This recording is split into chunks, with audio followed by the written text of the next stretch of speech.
Hey, what's up, guys? Welcome to Lawsplaining the Interwebs. I am your host, Nick Rekieta of Rekieta Law, a small law firm in central Minnesota. And with me today, earlier than expected, is a Mr. Ty Beard. How are you, sir? I'm doing great, man. How are you? I am fantastic. I have... Gosh, I feel like it's been like, I don't know, what, a century since I've been on your show. Yeah, we're going to have to talk about that. What is this? Well, it's end of year, and we're in a good economy, and there's just a lot going on. See, I have joke. You know what the worst part of everything is? I had a perfect joke lined up for that, but I can't. You can't say a joke because some people believe the jokes are real. Yeah. There seems to be a bit of an epidemic about that going on, doesn't there? Yeah. Well, and it's I've read about and learned from resident expert on jokeography, which is Dick Masterson. I learned from. I've got to go to that because it is doubtlessly hysterical. Well, it's just his. Just his general weekly musings on jokeography. Yeah. But I've learned that there are people out there who legitimately cannot understand sarcasm or satire. They don't have the ability to do so. So they, you tell a joke and they're like, oh my God. He did have 4 mothers die on him. All natural birth mothers. All died. It's amazing. Because they can't distinguish from reality what is a joke. And so often those are also the people that pat themselves on the back for how smart they are, and it's like I don't really think you're seeing that quite the right way. Right. Just saying. Well, we have some things to talk about. I suppose we haven't talked in a long time, like you said. It's been a while since you've been on the show. I wanted to talk to you about that a little bit. But more importantly, today is a very special day in the life of Ty Beard. I guess because you're older than you were yesterday. Yes, I aged today. Yeah. Although, let me stop you right now. Hassling me about my age is pointless because I never thought I'd make it past 35. Well, so you every still day is have a gift. You have right? 2 years to go. Then there you go. Yes, that's it. That's it. Yeah, you're 4 years my junior or whatever. Yeah, something like that. Yeah. Well, happy birthday. Genuinely. Thank you, sir. When I turned 30, it was funny. AARP accidentally, I guess, somehow I got on their database. They sent me a card asking me to join them at 30. And, of course, several of my friends were like, didn't that piss you off? I said, no, they're acknowledging that I have the grumpiness of a man twice my age. I said, that's the whole thing, so... I thought they were just like maybe you took it the wrong way. Maybe they're like the Princess Bride, the pit of despair. They just took like 25 years off your life. Could be. Of course, that'd make me in my 80s now. So yeah. Well, no, possible. Effectively. I'm saying effective. They removed those 25 years by sending you that card. Oh, yeah, maybe so. Maybe so. Well, everybody else, it's 55, but you, buddy. We're going to make an exception because we don't see it much in your future. No, that's right. Yeah. Well, they agreed with me. Like I said, I didn't think I'd make it past 35. So they were like, well, we'll give you 5 years of, free insurance or something. I don't know what AARP does. I know what AARP does, and it's not good stuff anymore. Now it's just they advocate for socialism constantly. Now, when they came out, that was funny. When they came out in favor of Obamacare, when something like 90% of their membership was opposed to it. Yeah. And they started trying to have town halls, and these grumpy, seasoned citizens were not happy. And if you ever get a chance to see any of the video from those town halls, it's very telling because they typically have these, 30-something liberal women usually, and they just get totally pissy. And the old people, they weren't having any part of that. And, my favorite was a discussion with Obama. And he was discussing the whole plan, and they had industry people and everything. And there's this woman, I can't remember her name, but she was the representative of the insurance industry. She was like, it's almost like the companies all unionized and then picked this lady is their spokesperson. She was, she was not old, probably late 40s, pretty woman or whatever, if I remember right. I don't know. It was a while back. I was half asleep. We were watching this in my property class in law school, actually. Oh, wow. No, not in Obamacare in law school. Not in. Well, I was in con law when the Obamacare decision was rendered, and we had to read it. We had to get a supplement to our con law book, and then read that case before the year was over. And it came late. So, would you agree that the dissent read like a majority opinion, as though, I don't know, Justice Roberts flipped at the very last second? Yes. Yeah, I think he did. I think it was a legacy. That was a weasel move on his part, in my opinion. You can see hallmarks of it because his opinion about the state, because he protected the state's rights without protecting the personal rights, and that section is pretty good. Yeah. And he did an okay job writing out the Commerce Clause. And protecting the Commerce Clause from creating just an endless end run around rights for Congress, but only barely. But then he just created a separate one in the tax and spend part. He's like, look, Congress can't do whatever they want unless they attach a tax to it. Then they can. They call a tax and do it.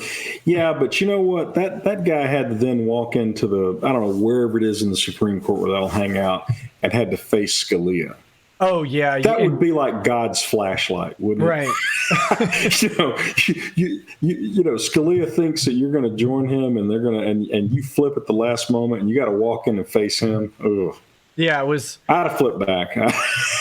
But I was wrong. We weren't watching this in my property class. It was in the same room as my property class. That's why I got them mixed up. This was I took a health and policy law course. And so we watched it there. Obviously, it made sense to watch it in that class, not so much in properties. I signed up for a class like that, and I wound up dropping it, within a few days of the semester starting, because it was a summer class, and I got a job because I didn't have any money. So I had to work, and my old job said, yeah, we'll hire you for the summer and pay you a ridiculous amount of money for the relatively minor talent that you have. And so I had to, so I dropped the class and went back into the print industry for that summer, But I kept the casebook because I'd already actually marked up the casebook. And I'd already started going through it. And it was really interesting. I always regretted not taking one of those courses. There's a lot of interesting legal stuff in that. Our professor was very good. She was really young, and she is by all accounts an expert in health policy in Minnesota. So she was great. But so we're watching this thing, and what stood out to me was Obama's, he's turned on the charm, selling the concept, and she stands up and says, "We're not in it unless you force everybody to buy our stuff." Like almost in those words. And he's like, "All right." That was it. Oh yeah, it was pure. It was like right in front of the whole country. This is a buyout. He's buying out the insurance industry. Anything that the Congress and the insurance industry is in favor of is not going to be good for us. I mean, you could take that as read. I love it because I still actually have some liberal friends, and I love it when they send me emails railing about Trump lying purportedly. And I just send them a link to the YouTube video of 37 times Obama said, "If you like your health insurance, you can keep it." And the key thing about that is when you watch those videos, it's the sheer contempt and arrogance. It's like the sneer. He sneeringly says, "You stupid morons! Of course you can keep your." So I mean, it wasn't just an empty promise. He was using that as a lever. What if I pose the counter and equally sad possibility that he meant it until he couldn't get buy-in from the insurance industry, and then he knew he had said it every single time and just said, but we got buy-in now. Either way. I'm trying to see how that in any way is better. No, it's not. It's not. That's what I was saying. It's not better. Oh, I think he's a lying sack of crap myself. Yeah, well, I think he was willing to say he was willing to say whatever it took. You've heard his policy advisors after the fact laughing about how they pulled the wool over the American people's eyes. Oh, yeah. And, I had an assistant at the time. She was my receptionist and a political science major graduate student. So what were the odds she was going to be a conservative, Oh, 200%. Yeah. So high that she's definitely not. Yeah, and forgive me, I may have already told you this story. I'm getting old and decrepit, so, I forget.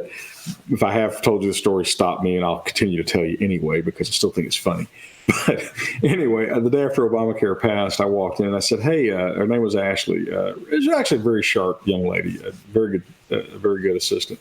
I said, Ashley, I just want to, as a representative of my generation, I want to thank you as a representative of your generation for Obamacare. And she goes, wait a minute, I thought you were opposed to Obamacare. I said, oh, I was, but now that it's passed, I want to thank you. She says, well, I don't understand it. And, of course, she's got that worry, because she was not stupid. She's got that worry look of, what am I walking into? I don't understand. I said, gosh, what are they teaching you kids in school this day? I said, you do understand that Obamacare is nothing but a giant wealth transfer scheme from you young and politically unconnected people to us old and politically well-connected people. Oh, yeah. And she goes, well, that's not true. I said, of course it is, Ashley. I said, they're going to make you buy insurance that you don't want, that you don't need, and pay a lot more for it so that I don't have to pay as much for the insurance that I buy. That you do need, because you're going to die immediately. Yeah, I said, because I'm old. I said, so I just want to say thank you. I mean, it's a very generous thing that your generation has done. And she goes, that's not true, is it? I said, yes, it's. I said, you do understand that all of socialism is a wealth transfer scheme from the young and stupid to the old and cynical, right? I mean, you do get that, don't you? She sat there, and I could see the wheels turning in her head, and she goes, that's not fair. I said, I know. I said, but on the other hand, given that 95% of you guys voted for him, I do think it's kind of funny, don't you? No, I don't think it's funny at all. I said, well, and then I looked at her, I said, all kidding aside, I said, you guys need to figure out who the patsies are. And I told her the story about when you go to a poker game, if you don't know who the patsy is, you are the patsy. Yep. I said, because all these socialist policies that you guys are so enthusiastic about are bending you over a fence. And I've gotten to a point in my life where I'm tired of trying to convince you otherwise. I think I'm just going to live off the benefit of your ignorance. And I said, I don't mean that personally to you. I'm just saying, they're not your friends.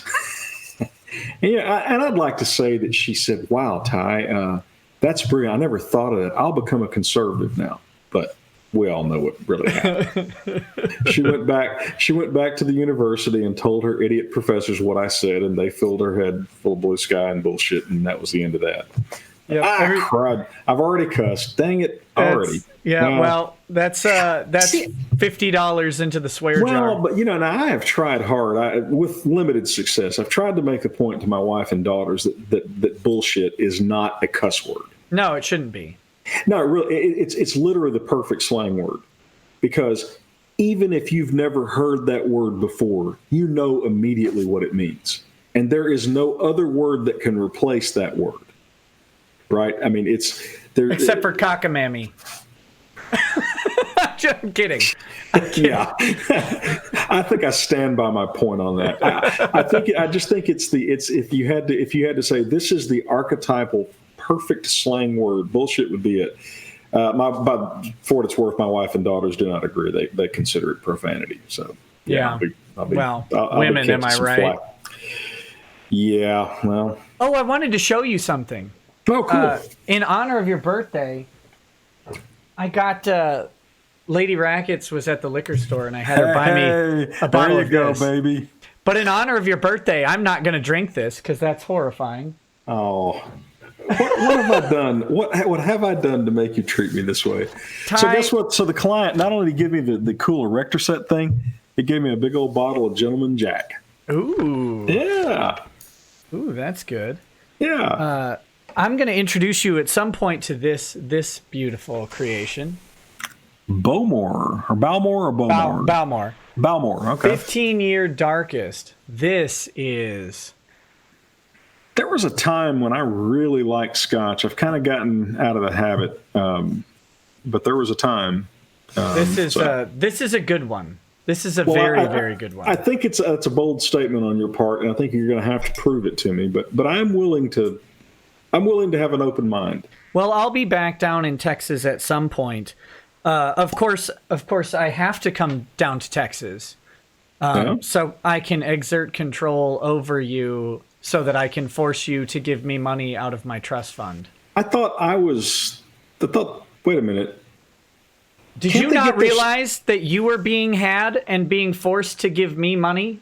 Well, I wish these idiots would get their story straight, because I thought I was the godfather, which I'm on board with. Yeah. Okay, so let's clear this up, because again, some people don't understand jokes. Mr. Tybeard, are you the trustee of any trust fund or any money? Are you in control of any money that comes to me? Of course not, because if I were, I'd straighten your ass out so fast it'd make your head spin. I have no control over you. Who in their right mind would think that I have any leverage over you whatsoever? I mean, my goodness. I have no idea.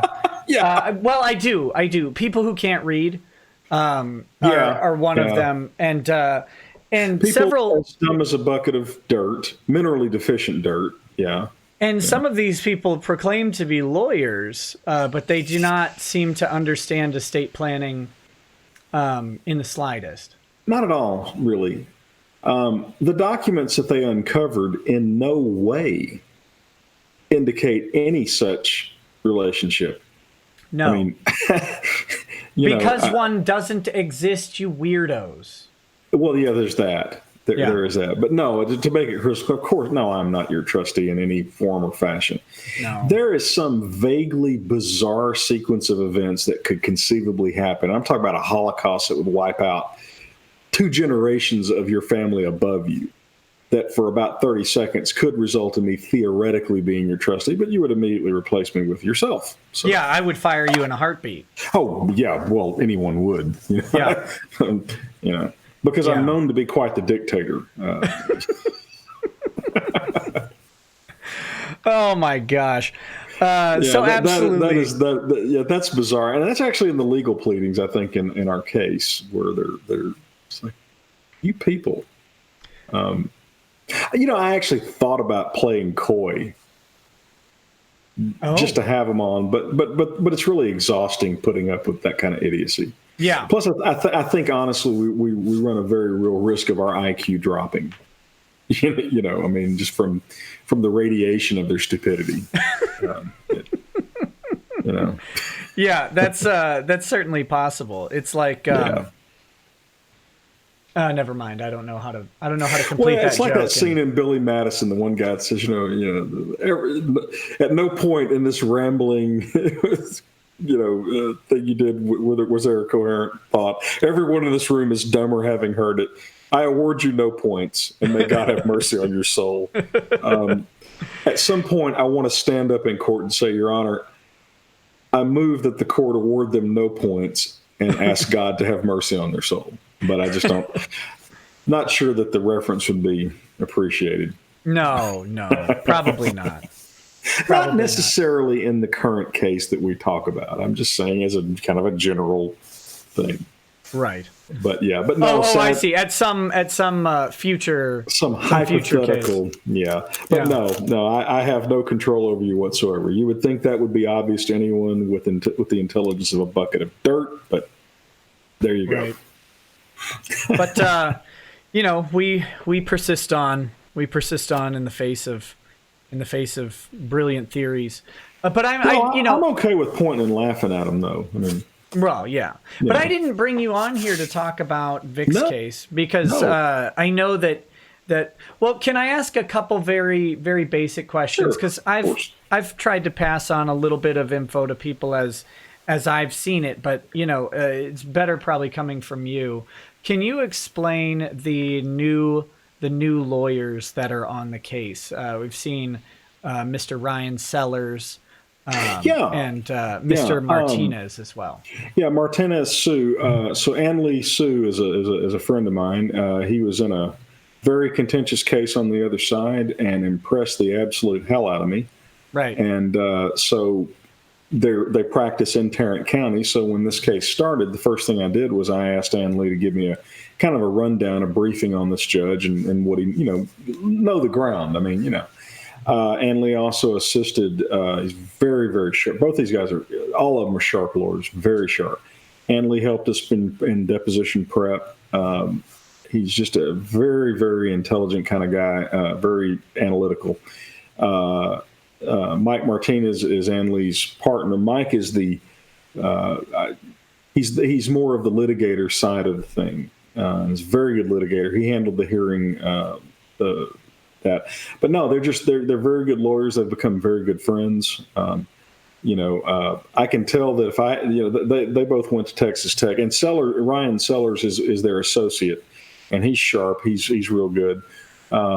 I can tell that Ann Lee and Mike were probably very annoying as law students at Lubbock. But you see, for me though, that is a point of compliment. I mean, that's high. That's a high compliment. Sure. I think every law student is annoying, and that's not a compliment. Yeah, but these guys were artists based on their war stories. And I was listening to them tell the war stories, and I turned to Jim. I said, "We really would have liked those guys, wouldn't we?" And Jim said, "Yeah." So no, they're very good lawyers. They're helping us out. We've got other clients, so we have other things that compete for time and as just talking, I believe very much in slotting in the right talent for the right task.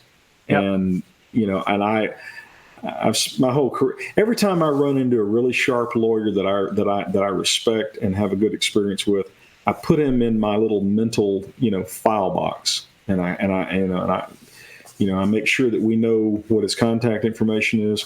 And there have been lawyers that I've dealt with 10 years ago that have gotten a call out of the blue where I've said, "Hey, I got this case." A lot of times where that comes up is I'll handle a transaction and the other side needs counsel, like international. This year I handled one of the companies that I'm involved with.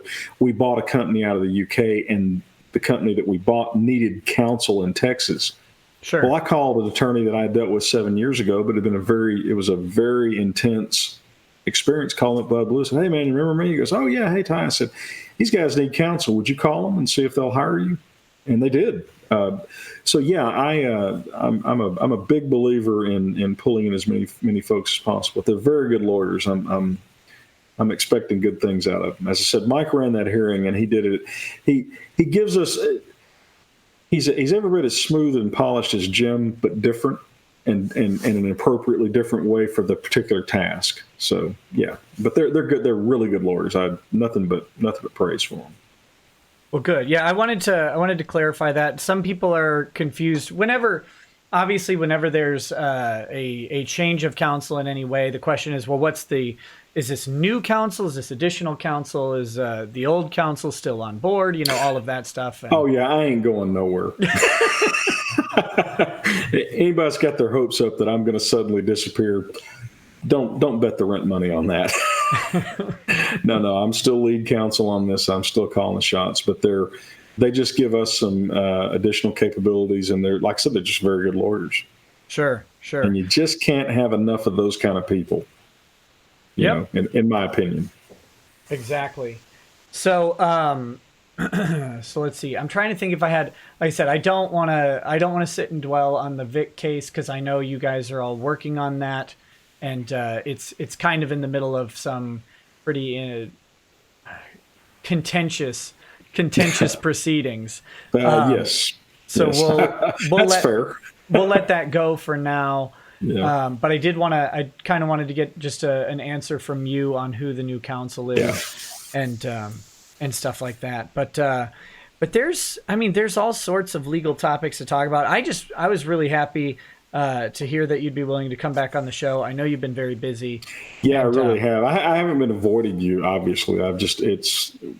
like I said, when you combine end of the year with a really good economy, and of course I do a lot of business type stuff. We've got some big business transactions going on, sales of large companies that I'm neck deep in, and something's gone horribly, horribly wrong, Nick. I got to tell you, when I expanded into a law firm, by now I was supposed to be spending half my day at the golf course while other people worked and slaved and made me money. Yeah. Something's gone completely awry because I'm the one working all day long. Are you even any good at golf?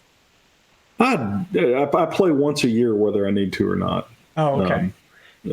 By the way, a little side story. So your granddad and my stepfather played golf a lot in the last few years. Oh my goodness. I wish you could have seen it. So it was like grumpy old men on the golf course. You literally could have filmed it and put it on TV. It was hilarious. They were a mess. But no, I mean, I live on the golf course here, but no, I don't, hold on, my battery is running low. Let me get my thing plugged in. Crap. Such a boomer. Is that the right word? Yeah. Are you charging your glasses? Or I got batteries now for the glasses. Just give me 1 second. Sure. If I can get disconnected without killing myself. Oh my goodness. Plug in your laptops, ladies and gentlemen. Make sure you've got power. You've got to have power.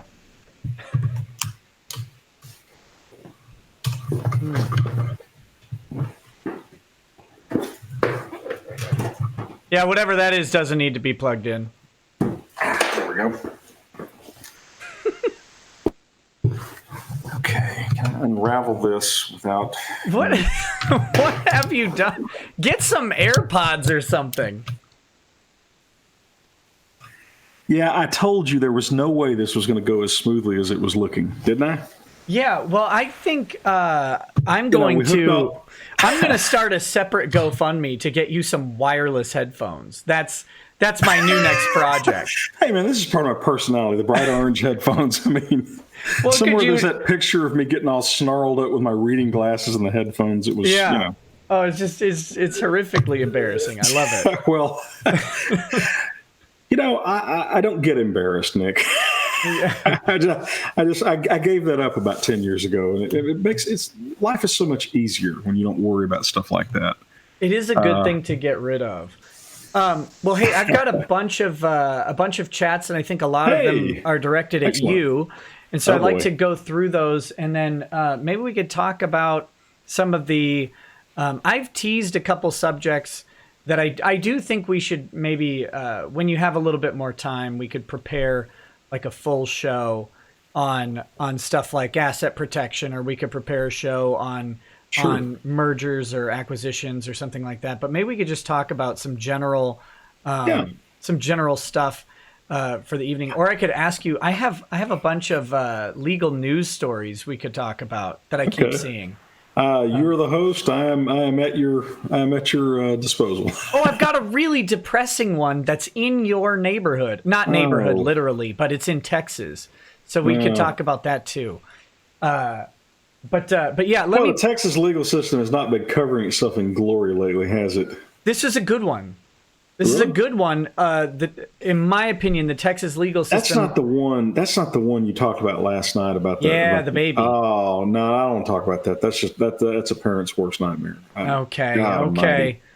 I was just going to see if you knew anything about that law. I know it's not really a main practice area. No, I don't. And golly, I mean, can you imagine anything worse? Well, you know what would so the parent's worst nightmare is the situation they're in. The attorney's worst nightmare would be losing that hearing. Could you imagine if the attorney had not gotten a stay until the 23rd or whatever? I didn't think about that. Oh my God.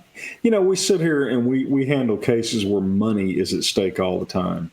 But how often, even in the criminal context, how often is a life actually hanging in the balance based on your advocacy? That actually, I look at cases that I get involved in on the criminal side as all of them. as a life hanging in the balance, mainly because I had a client with it was a 5th degree felony possession charge. I've talked about this on the show a little bit before, but not everybody's heard it. A 5th degree felony possession charge for marijuana. It was a really dumb charge. He was actually burning it to get rid of it for someone else. Oh boy. And so Minnesota has this interesting thing where if it's your first, and there's a couple specific statutes. If it's your first offense, outside of like a petty misdemeanor or something, and it falls within one of these statutory exemptions, you get a statute mandated stay of adjudication for 1 year. Okay. And so so far so good. Yeah, it's really a good statute. And not only that, they seal the case. They seal your charge for the year. Okay. So an employer can't even find it. So if you don't screw up, we're going to let you have this one mistake. And after 1 year, assuming you don't violate, there has to be some gigantic butt coming. There isn't. After 1 year, you are as long as you don't violate your probation, you don't your charge is dismissed. So it's dismissed and it's sealed, and the only way to unseal it is a prosecutor can unseal it in a subsequent charge just to prove that you already got this deal. And you don't have to plea to get it. If you automatic. If you that do is interesting. Yeah, if you and this assumes a whole bunch of things: no violent aggravating factors or anything like that. But this is actually a really good law.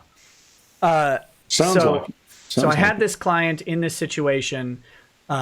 He did end up pleading guilty, mainly because we could have fought. We were geared up to fight the search that produced the search that led to the marijuana, because it was 100% unconstitutional. And the judge made a really bad ruling. You're in a small town, right? Yeah. Judge made a really bad ruling on it. I actually think the judge is a sharp judge and he's a straight shooter, but on this one, he invented some precedent that doesn't exist in our circuit, which was great. He borrowed from the 4th Circuit, and we're in, I think, 8th. And it was a mess. But that being said, so we did do the plea deal because my client's punishment was going to be like 4 days, I think 4 days in jail, something like that. And he had served 2 already. And then he was going to have, he would pay like a $250 fine. And that was it. And so it was like, okay, so $250, 4 days or 2 days more in jail. And, that he could serve on a weekend of his choosing within the next 90 days. Really flexible. And then he did the plea, pled guilty, and then we had sentencing a couple weeks later. And between the plea and sentencing, he killed himself on Valentine's Day. And was it related to any of this? I don't know. There wasn't a note. There wasn't anything like that. And there were some other factors that are probably involved, but you can't rule it out, right? Nothing concrete. And I think that definitely the situation itself, and the reason I bring up the plea deal and all that stuff is he got like as good of a deal as you can get. I mean, this is a felony charge with effectively no jail time and effectively no fine. You face up to 5 years in prison and something like a $3,000 fine for the same charge. So what he got was nothing. It wasn't the punishment that did him in. It wasn't going to jail that did him in. None of that was actually, there was just the strain of dealing with it. Maybe there were some accusations from the insurance company. This is in the context of his home burning down. And the insurance company had indicated to the police. No, the police had indicated to the insurance company that they suspected arson. They had no evidence of this. And so it took the insurance company. We ended up getting paid out by the insurance company after he passed away. But up until then, the insurance company was actually not they were holding on to this idea of arson, even though the judge actually smacked down the prosecutor every time they mentioned the arson because they never charged it because they couldn't prove anything. Well, right, they didn't have any of it. What they had was sitting here thinking my house is destroyed and I have nothing. Yeah. My house is destroyed. I have nothing. And it wasn't just his house, it's his parents' house. And the insurance company was saying, we're not going to pay out because your son did this and blah, blah, blah. And the evidence that the police had, I'm kidding you not. So this is a 5-acre wooded lot in the middle of rural Minnesota. And the evidence of arson was a half buried, because it'd been sitting there for like 15 years, brush torch. So it's a propane tank with a brush torch on the end of it. That I think the propane tank is actually empty, but either way, it's buried under dirt because it'd been sitting there. They said, well, there's a brush torch here. Those guys better hope there is no afterlife. Yeah. Because I'm pretty sure there's going to be consequences for that. That borders on being a sociopath.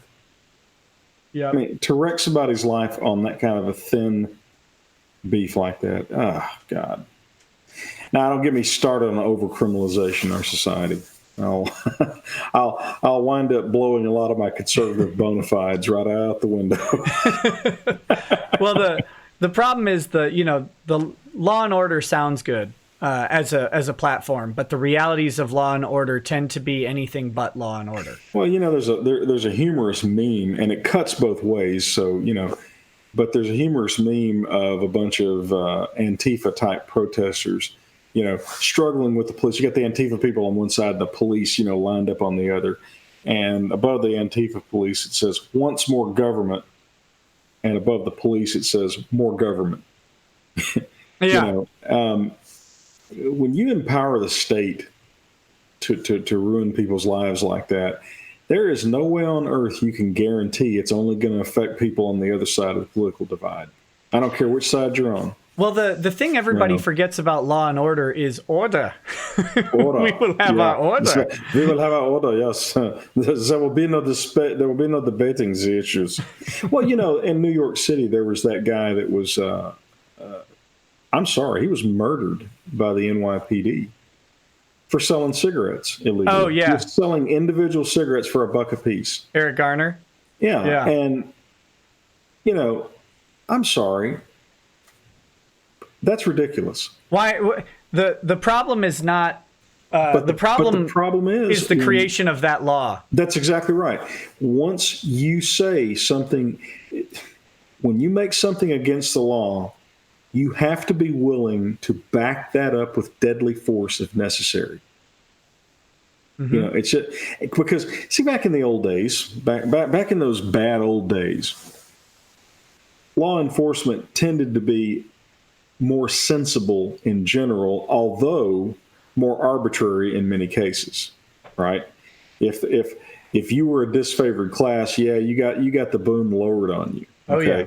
But most people were given reasonable accommodation. Well, the thing is, you still get the boom lowered on you. That the fate of the people who got the boom lowered on them did not change. Okay, but the fate of the people who got treated reasonably shifted over till they got the boom lowered on them. I don't know that that's an improvement, but but I mean, Look, we need to even everybody out. Let's make everybody worse off. No, I mean that's the classic cliche, right? Is that liberalism tries to make everyone equally miserable. That's absolutely true because they can't improve anybody's lot. They have a zero-sum game mentality, so as a matter of logic, they can't actually make life better, but they can make it worse for everybody. Yep. And but no, I am no fan at all of overcriminalization. I'm no fan at all of the militarization of police. And like I said, my far right wing Attila the Hun credentials might actually be in slight jeopardy. Well, there's a difference between, it's really easy to rip on individual cops, or even cops as a class. And I don't know if that's appropriate. I always say you don't talk to police and you don't interact with them because you respect their ability to do their job well. And That's good advice. If you understand what their job is to find someone who might be guilty of something. That's it. Yep. And so their job is not necessarily to solve X crime. It's to find someone who might be guilty of some crime. And they, find those people by investigating various things. Oh, no. I mean, I have friends in law enforcement. I know our sheriff real well. He's a great guy. I mean, it's a hard job. Oh, yeah. And, what we can criticize, though, is we can criticize legislatures who create an environment that fosters bad interactions. Eric Garner, that's just an interaction that didn't need a physical altercation. It didn't need any sort of arrest condition. Worst case scenario, you hand the guy a ticket. Exactly. Why did we have to send police there to physically restrain him from selling cigarettes for $1 a piece? Right.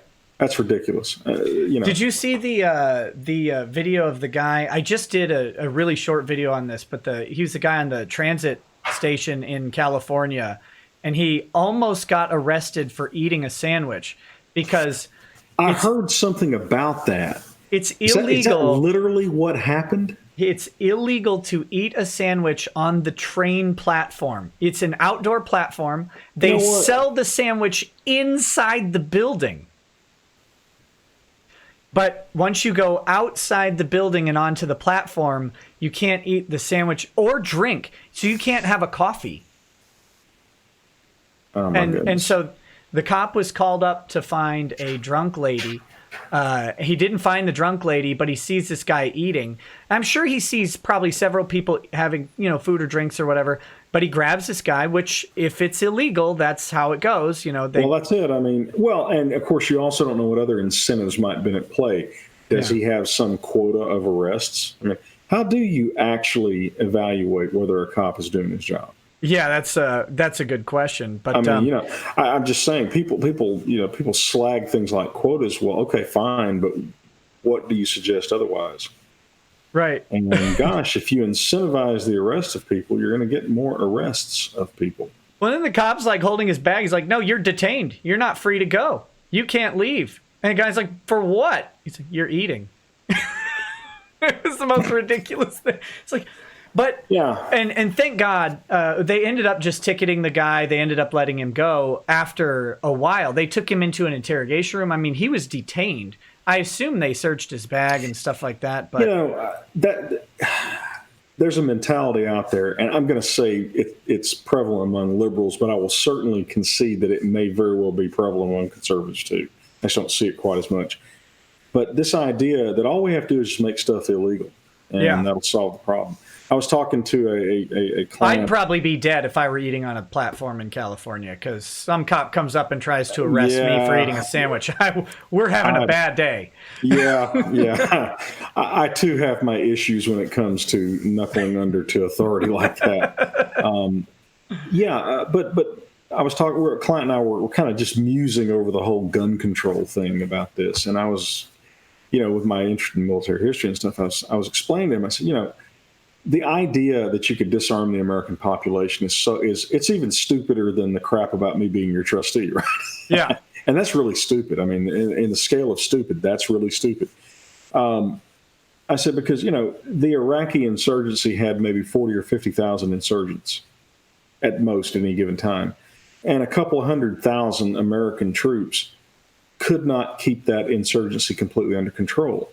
Right. Despite, all the technological edge in the universe. If 200,000 American soldiers can't really put a lid on 40,000 Iraqi insurgents, how on earth is 500,000 American soldiers going to put a lid on 70 million armed Americans? It ain't going to happen. But to be fair, there are 300 million guns in this country. Like 10 of them are owned by individuals, and then the rest of them are all owned by one guy named Bubba in Utah. Yeah. Well, in Texas, I mean, we all have 30 guns, But see, that means we have plenty of weapons to hand out to our neighbors. Exactly. But what I was saying to the client was, it's like a Pez dispenser of AKs. Yeah. Here, you want a sniper rifle? Well, you take your average 30-06 deer rifle. Guess what? That is a military caliber sniper rifle. Oh yeah. With optics that are probably better than anything the military has. But what I said to the client, I said, but I said, it ain't going to work. But the problem is, these people are too stupid to understand that. They think they can just pass a law to come get the guns. Yeah. And I said, anybody that starts down my street trying to go house to house confiscating guns is going to get his head blown off. Yeah, I mean, you know, I mean, there's a client said, "What would you do?" I said, "I would get together with my friends and neighbors, and we would put a stop to that." And I said, "The thing is, it ain't going to happen more than 2 or 3 times." Well, and I think the sheriff of your county, if I had to guess, is probably not going to go around grabbing guns anyway. Down here in Texas, we have the luxury in Texas of sneering at that, because I guarantee you, our governor would simply mobilize the National Guard and protect our gun rights. Yeah. I mean, there'll always be some authoritarians in any organization that think they want to go out there, but you cap a couple of them, that'll be the end of that. The point is, though, civil wars are the most vicious, nasty, vile kinds of wars. And we've got a whole side of the political aisle that doesn't seem to understand. And a modern civil war in the U.S. would look different than anything we've ever seen. There isn't a Mason-Dixon line. There wouldn't be this. Okay, we're in our respective North and South, and we're gonna meet at battlefields. It would it'd be neighbors. Right. Well, what'll actually be. Again, just kind of thinking it through as an idle intellectual exercise.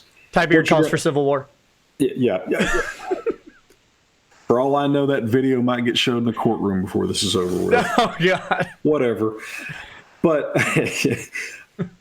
no, the Civil War would be between the cities and the rural areas. Sure. And I got some bad news for the cities. They're not going to win that fight because it's way too easy to choke off a city. Your average city in America has maybe 2 or 3 days of food. Give me 500 guys, and I could shut down every road into the Dallas metroplex if I wanted to. I mean, I'm just saying, all you got to do is put teams on every major road and just shoot anything that comes down that road. In 2021, the siege of Dallas began with one man. Well, if you had the siege Dallas, but all kidding aside, so the people that it's like they're running around with blowtorches in a room full of gasoline. Yeah, it's like. You people are casually talking about starting a civil war, and you have no bleeping idea of what it is. At least those idiots in our political class in 1860, worst political class in our country's history, except the political class we've had over the last 10 years. They at least knew kind of vaguely what war was like. Yeah. We have people like that idiot Eric Swalwell, our own Beta O'Rourke. We're going to take your guns. Beta, bring it. Actually, one of the most unkind things I saw about poor Beta. I'm sorry, Beto. I didn't mean to say Beta. No, it's fine. One of the most unkind things I saw about Beta was he was wearing a cutoff shirt. I don't know. I don't know what the deal was. Looks like someone's already taken Beta's guns. Ooh. Oh. That was unkind. But I mean, the point is, it's like, you're going to come take our guns? You and what army? And no, you don't have an army, dumbass. You're going to, No, he's going to send other people out into danger. I got news for him. That's what they're all going to do. Well, I mean, again, mostly is just kind of an intellectual exercise. I thought, what would a civil war actually look like? I thought, okay, well, you'll have the urban liberal areas against the rural conservative areas. The urban liberal areas are going to be way too easy to contain and choke off. They don't have adequate food supplies. The other thing is, let's say that, okay, you decide you're going to disarm Texas. Okay. Let's say that, gosh, you somehow managed to convince the commanding general at Fort Hood, the largest concentration of conventional firepower in the world, by the way, that he needs to send his soldiers out into the neighboring communities to start taking people's firearms and stuff. Those soldiers live in those communities, right? And the typical scenario where that shakes out over and over historically is they go out and they start trying to oppress the citizens, and the citizens enact reprisals against their families. How long do you think that's going to go on? I mean, I'm not trying. Yeah, you just all you have to do is look at a union strike. Yeah. I mean, you look at a union strike, and then you add in firearms and tanks, and you up the stakes to freedom. Replace axe handles with shotguns, AR-15s, and so forth. Well, I know. I mean, just basic stuff. I knew. That's a real good analogy, by the way. I never thought of that. That's I worked near, or I lived near a guy who was a union worker. I won't mention the company or anything, but they had a strike, and the strike was going on a long time, and this person would tell me about what they would do to the manager to mess with them. Mm-hmm. Like the manager had a mini fridge or whatever, and they went and cut the cooling coils on it and stuff like that, so that all of his his lunch food and stuff went bad. And it's like, and then they escalated, from there. Oh, no, my father managed a union grocery store in South Louisiana in the 70s, and they had a strike. And of course, my dad wasn't a very good father, but he was a mean son of a gun, and he didn't back down from anybody. And I mean, we had death threats. We had people throwing rocks through our windows and stuff. I mean, as a kid, him and Denzel Washington. Yeah. Remember the Titans. Okay, I gotta start reading some of these chats. Yeah. We got people that paying you money. I know. Matthew Neidig. Capitalism must flow. Matthew Neidig says, my coffee's Irished up with a shot of Jack Daniels, which I know the beard will approve of.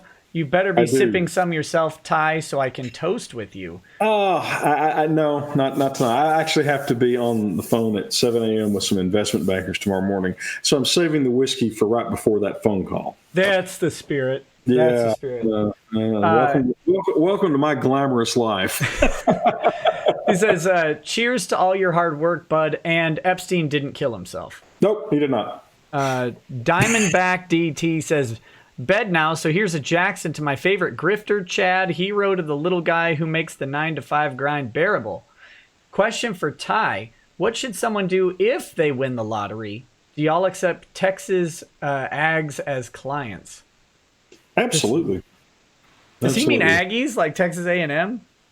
It says Texas AGS as clients, so but AGS. It's not capitalized AG. I don't know what that is. Yeah, but the short answer is, of course, we take clients, period. I'm in that business, If I won the lottery, honestly, I would change all of my phone numbers, all of my contact information, and move someplace away, because you will be absolutely hounded by people seeking free money from you.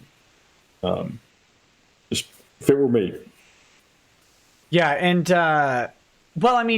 you've got to get the trick to winning the lottery is listening to professionals, finding a team of professionals that you can trust, and finding a team of professional people. And this is not one team.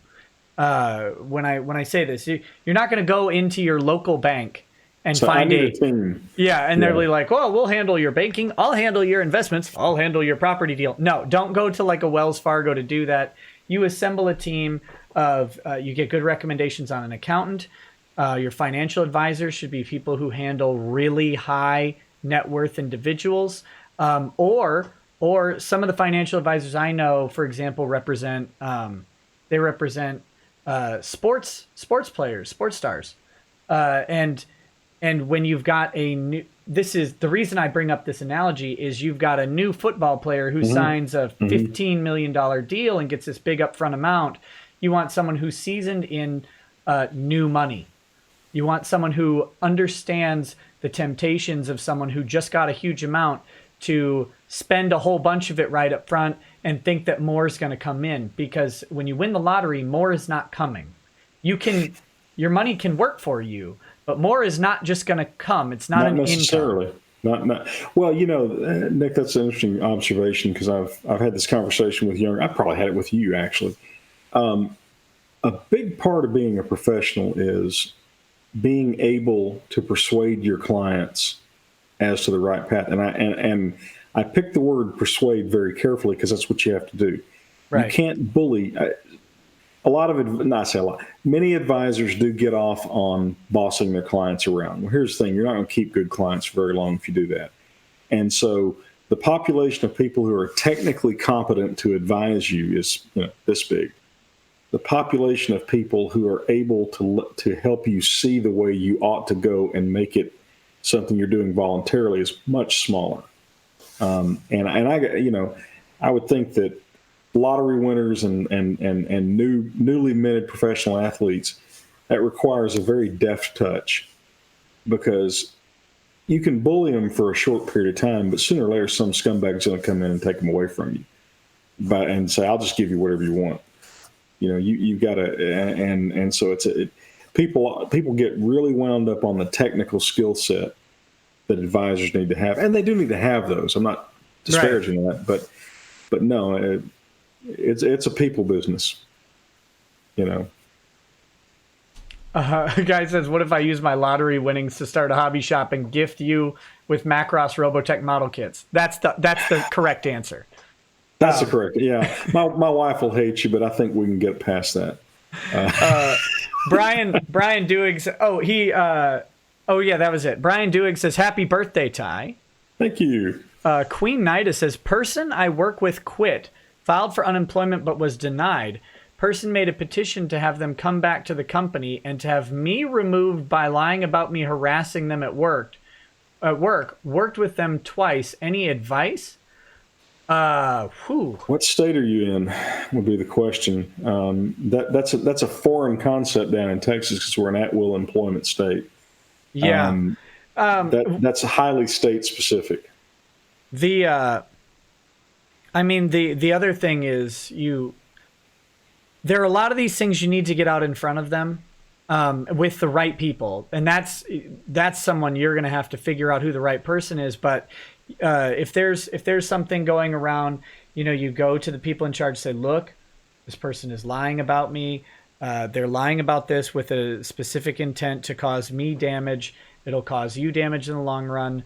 I just want to, I want to, what do you need from me to figure out how to deal with this?"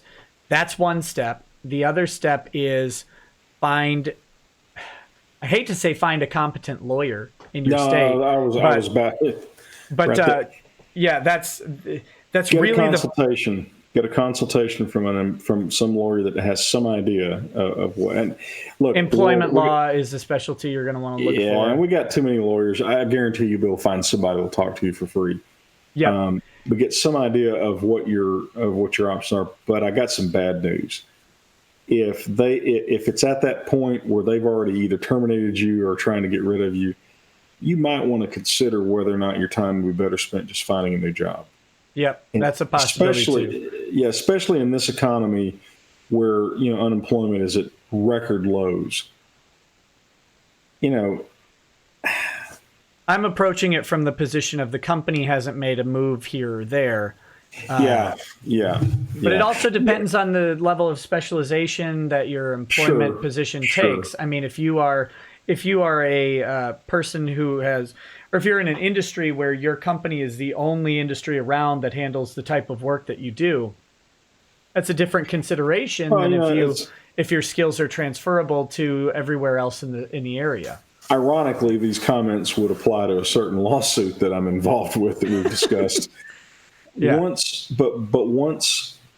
someone high up in your company has evidenced unmistakable hostility towards you, you're taking on a gigantic challenge to right that ship.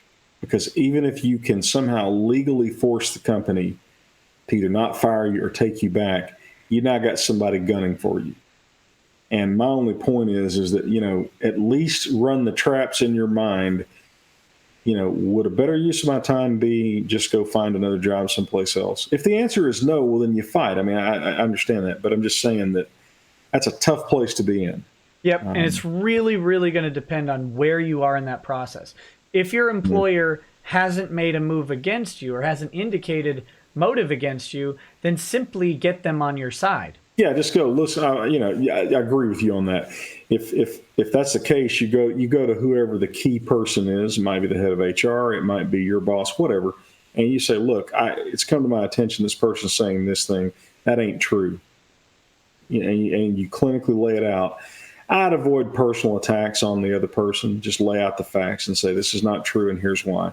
Muster as much evidence as you can. You and I both, Nick, have said to clients one way or another, it's not what we know, it's what we can prove. Yep. Oh, and also log literally everything. That's just general. This is general advice on the legal front. Whenever you have that itch down in your nethers that you think someone is out to do something to you, you get the indication. A friend says, hey, I heard this person talking about doing this thing or coming after you in this way. Log everything. That's the day you become the greatest journal writer of all time. And you get a calendar and you write down everything that happened between you and that person on that day. And if you're in family law, you do it twice. Yeah. And you write it. You don't type it. And you don't text it. No, you handwrite it. Handwritten notes are the platinum standard of legal written proof. Because it really is very, very, very difficult to fake that. Because ink can be tested and dated fairly accurately within a very short window of time in which it was written. Toner, not so much.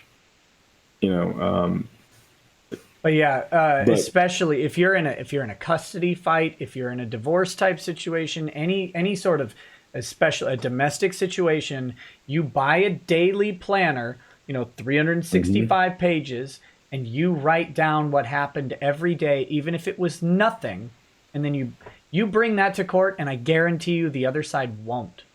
Yeah. And you will win on those issues very handily. You will win the evidence battle. Now, if you write down that you beat the other person senseless, it's probably not going to help. But well, no, but it'll help establish a record. But the problem though, Nick, that they run into, we give this advice all the time, and I hope we don't come off as smug or arrogant because we don't mean to be that way. I do. Again, I'm not your trustee because that's a perfect example of how I would have you under control if I had this. But the problem is that people so often don't want to accept that they're in a nasty fight until it's already all over them. Yep. And tragically, it's often too late to really mitigate. See that every day.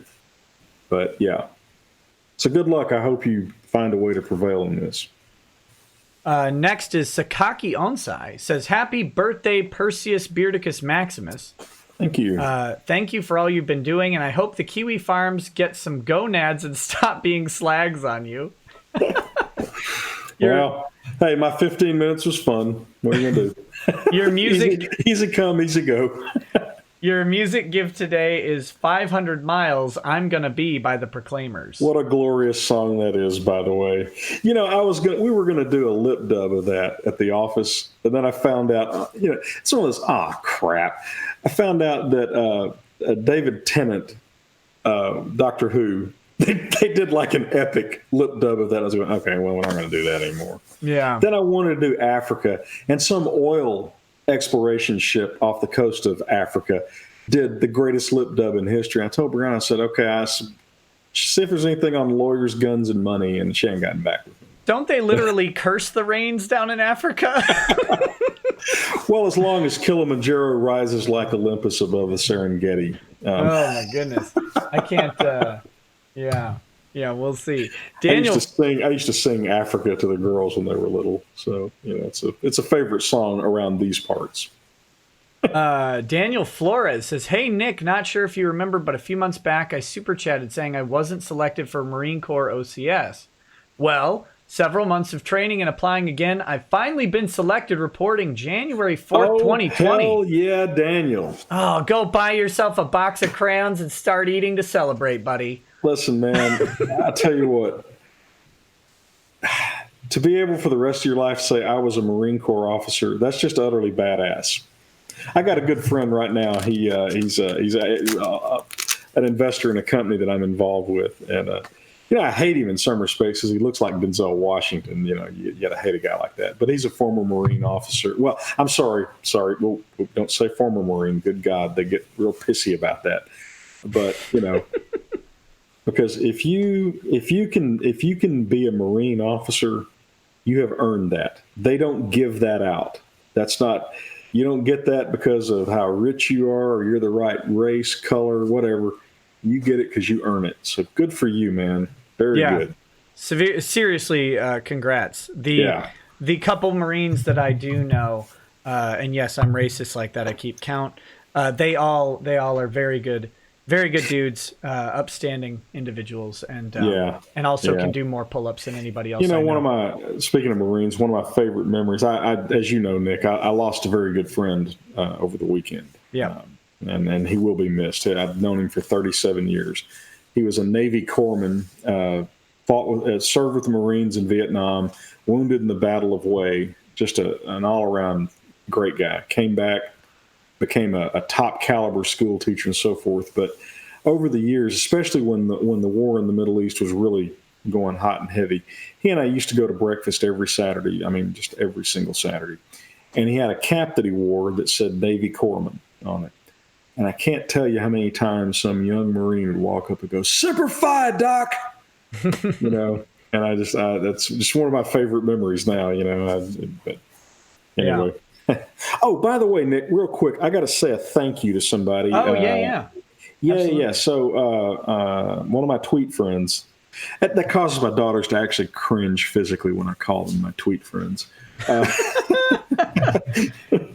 So Sergeant McSalty, thank you for the beer.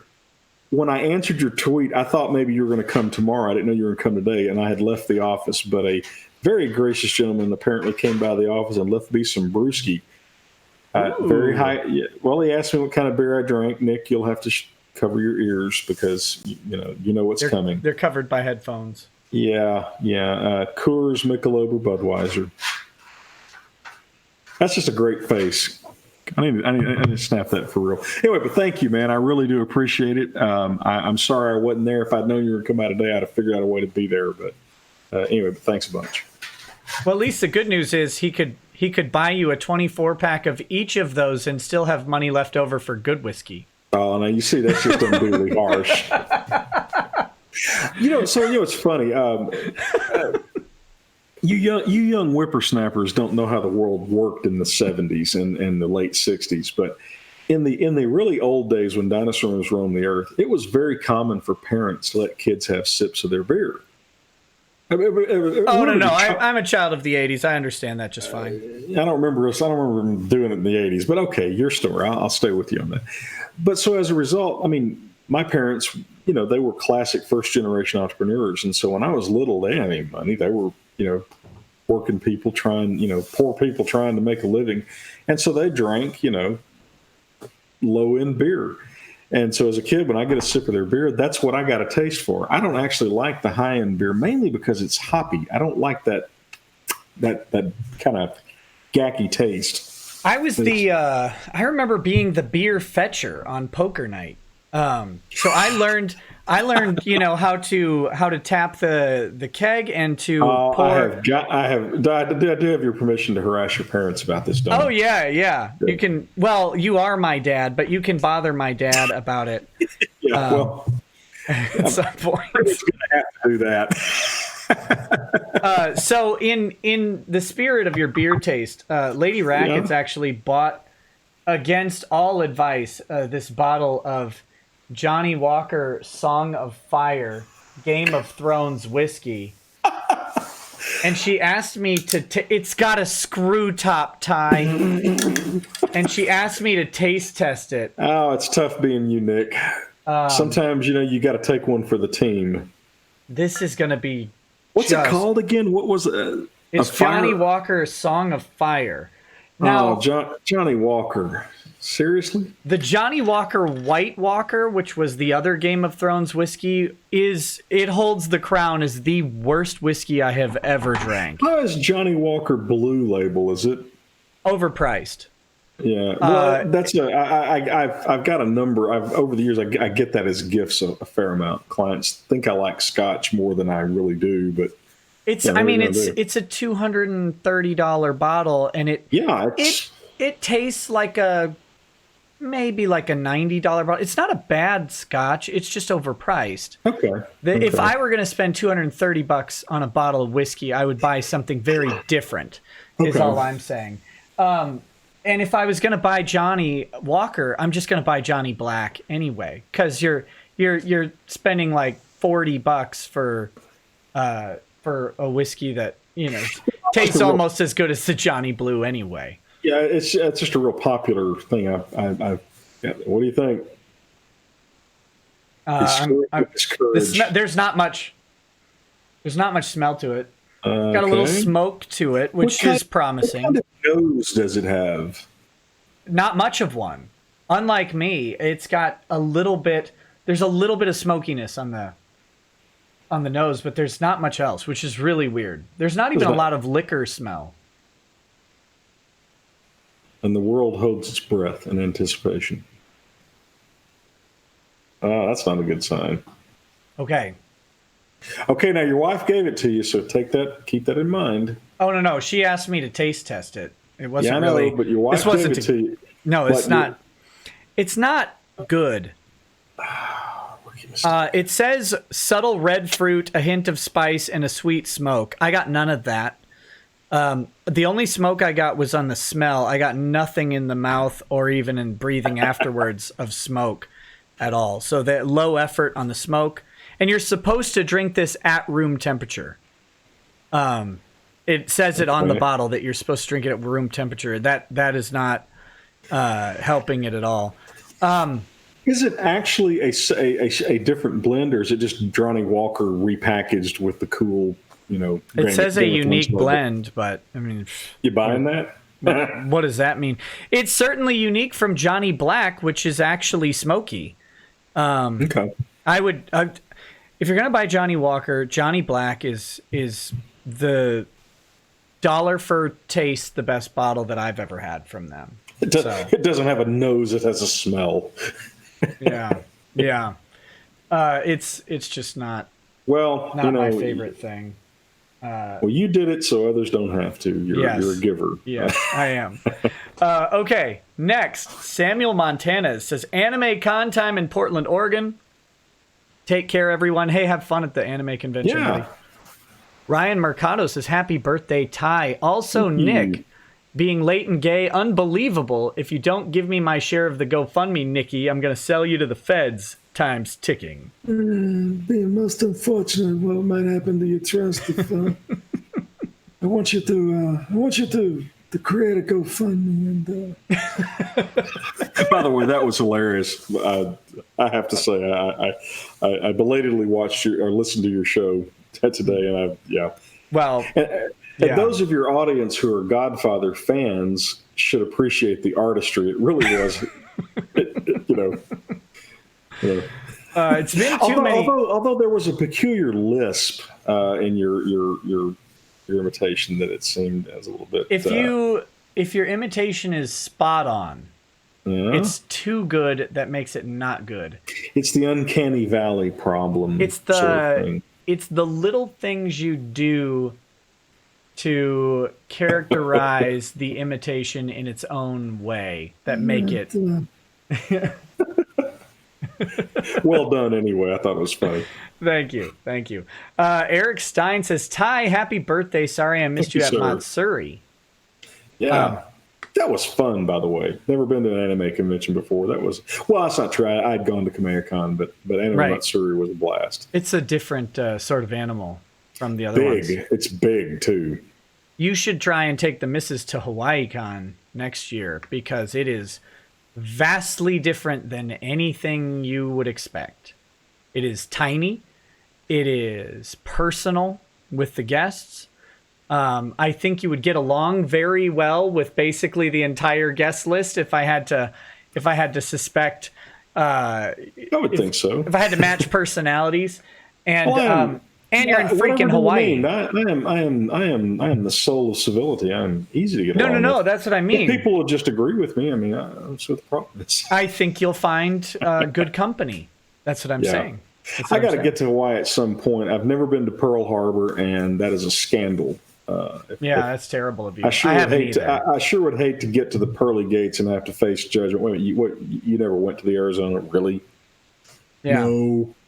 Why not? I was busy I being a gave lawyer. I gave you 70 years on this earth and you didn't do it. That's ambitious of you. Well, whatever. Yeah. Fill in the blank, but yeah. Well, I was busy. Oh boy. Yeah. I don't want to have that conversation. No, you But gotta. yeah, I'd like to go. You got to go next year. I'm gonna see if I can go next year because it's just. First of all, you're in Hawaii, so that's lovely. Yeah. So there's that. Yeah. Yeah.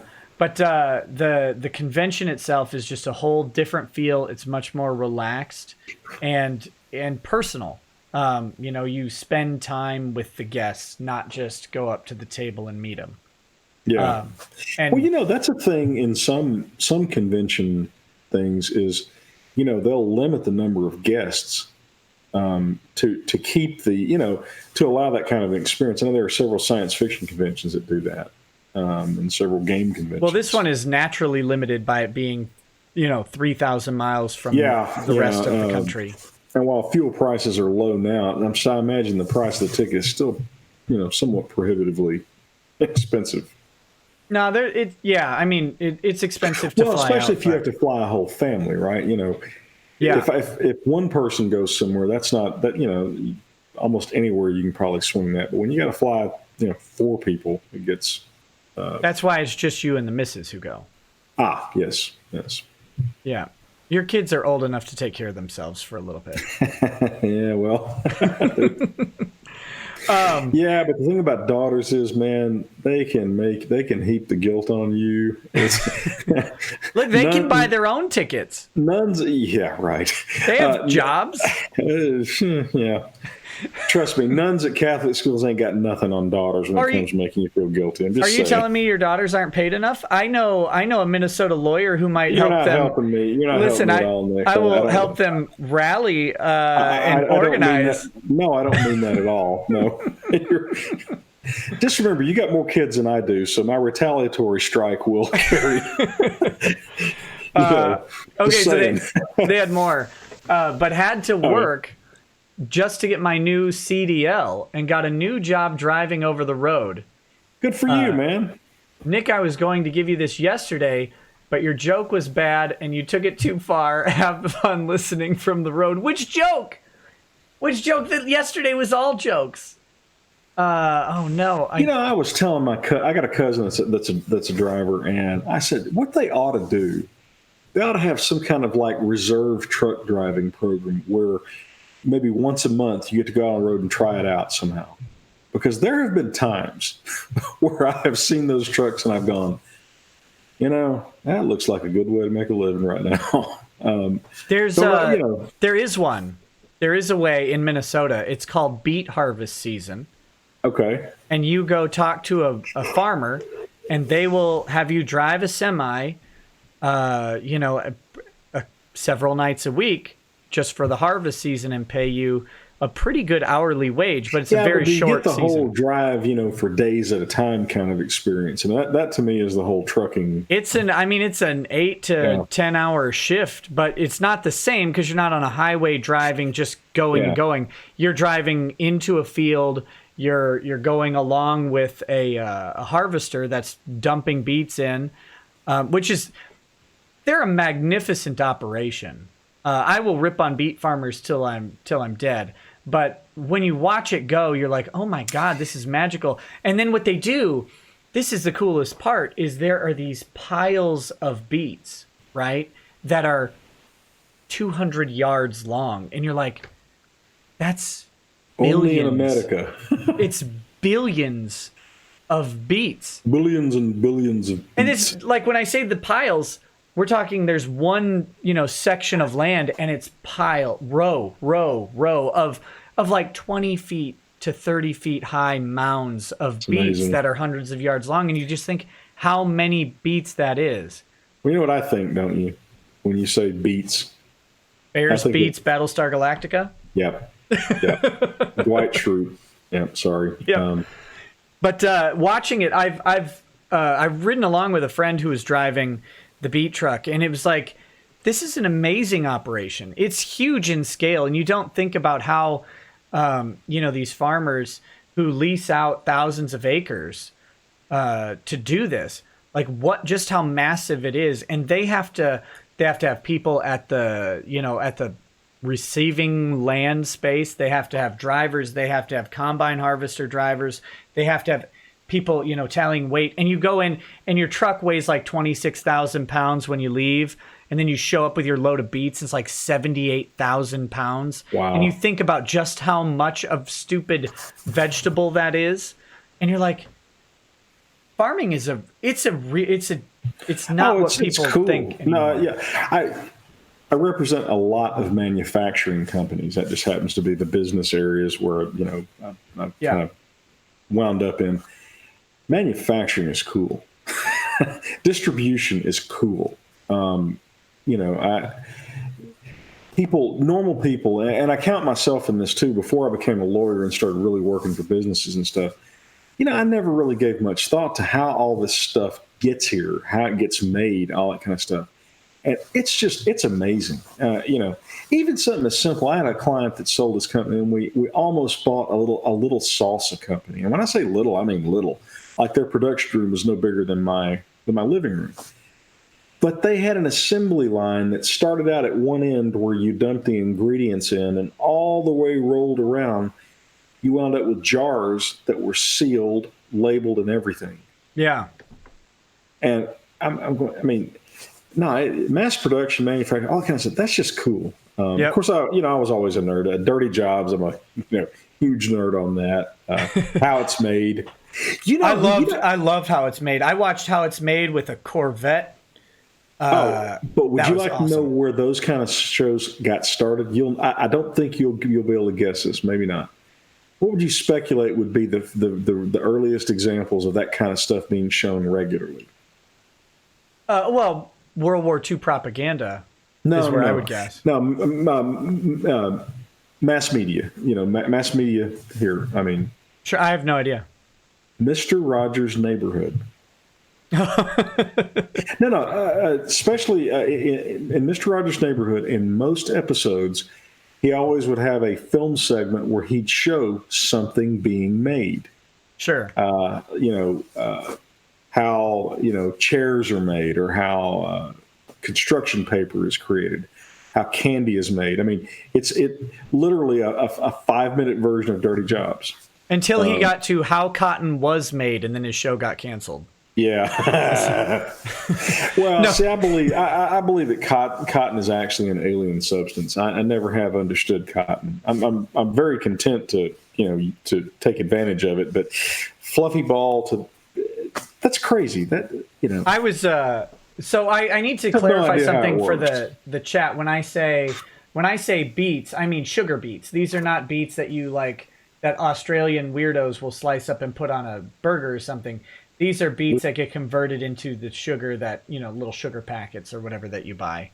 That's not cane sugar, because cane sugar has a stupid importation tax that has basically crippled, or importation rules that have basically crippled the sugarcane industry in Hawaii and have made beet sugar better, because the beet farmers control the earth.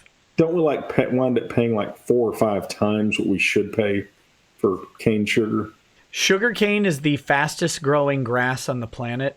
It's the easiest thing in the world to make, and it'll just grow. It's grass. It's just grass. It's 9-foot tall grass that will just grow wherever it falls. And it requires basically nothing. And then you just take it down and you strip it, and then you dry it out and chop it up. So obviously we need artificially high prices for no reason that anyone can think of. And you just spend a day in Hawaii and tour like an old sugar plantation. They'll tell you all about it, but it's amazing what they did to the sugar economy. Actually, a great place to go. I'll personally recommend it. If you're ever on Maui, go to the Ocean Organic Vodka Distillery, where they distill organic vodka out of organic cane sugar. And So Nicholas, when I'm on Maui, I should go to the you know what? Screw the proletariat. Yes, screw the proletariat. You've got to go ahead and go to Maui sometime if you're there. This is just a great place to learn about. These are people who are using sugarcane despite despite the weird tariffs and stuff on it that have crushed the economy. They're using sugarcane because it grows easily in a different way. And it's a great way to learn about sugar, not from people who have been hurt by the sugar, the loss of the sugar industry. Well, it's good to know if the apocalypse comes, we'll be able to have sugar. So that's worth something. Yeah. Oh, no. Oh, no. I've made the Australians mad. That's not good. That's not good. I'll disguise myself as an emu and they won't stand a chance. Australians are like Texans, only they live in a place that has more deadly creatures than any other spot on the planet. Yeah, but do you know there was a literal human-animal war in Australia, and the humans lost, and it was the emu was the animal. It wasn't a scorpion. It wasn't like a murder centipede. No, but that is a true thing, right? I think that they literally have more deadly species per square mile or something than any place on the planet. Yeah, they're called Australians. Yeah, it's yeah. I mean, I've always thought that basically, if you transplanted a bunch of Texans to an environment like that, you wind up with Australians. Ty, they got beaten by 5-foot-tall birds. Listen, I bet those birds are badass. I'm just saying. I don't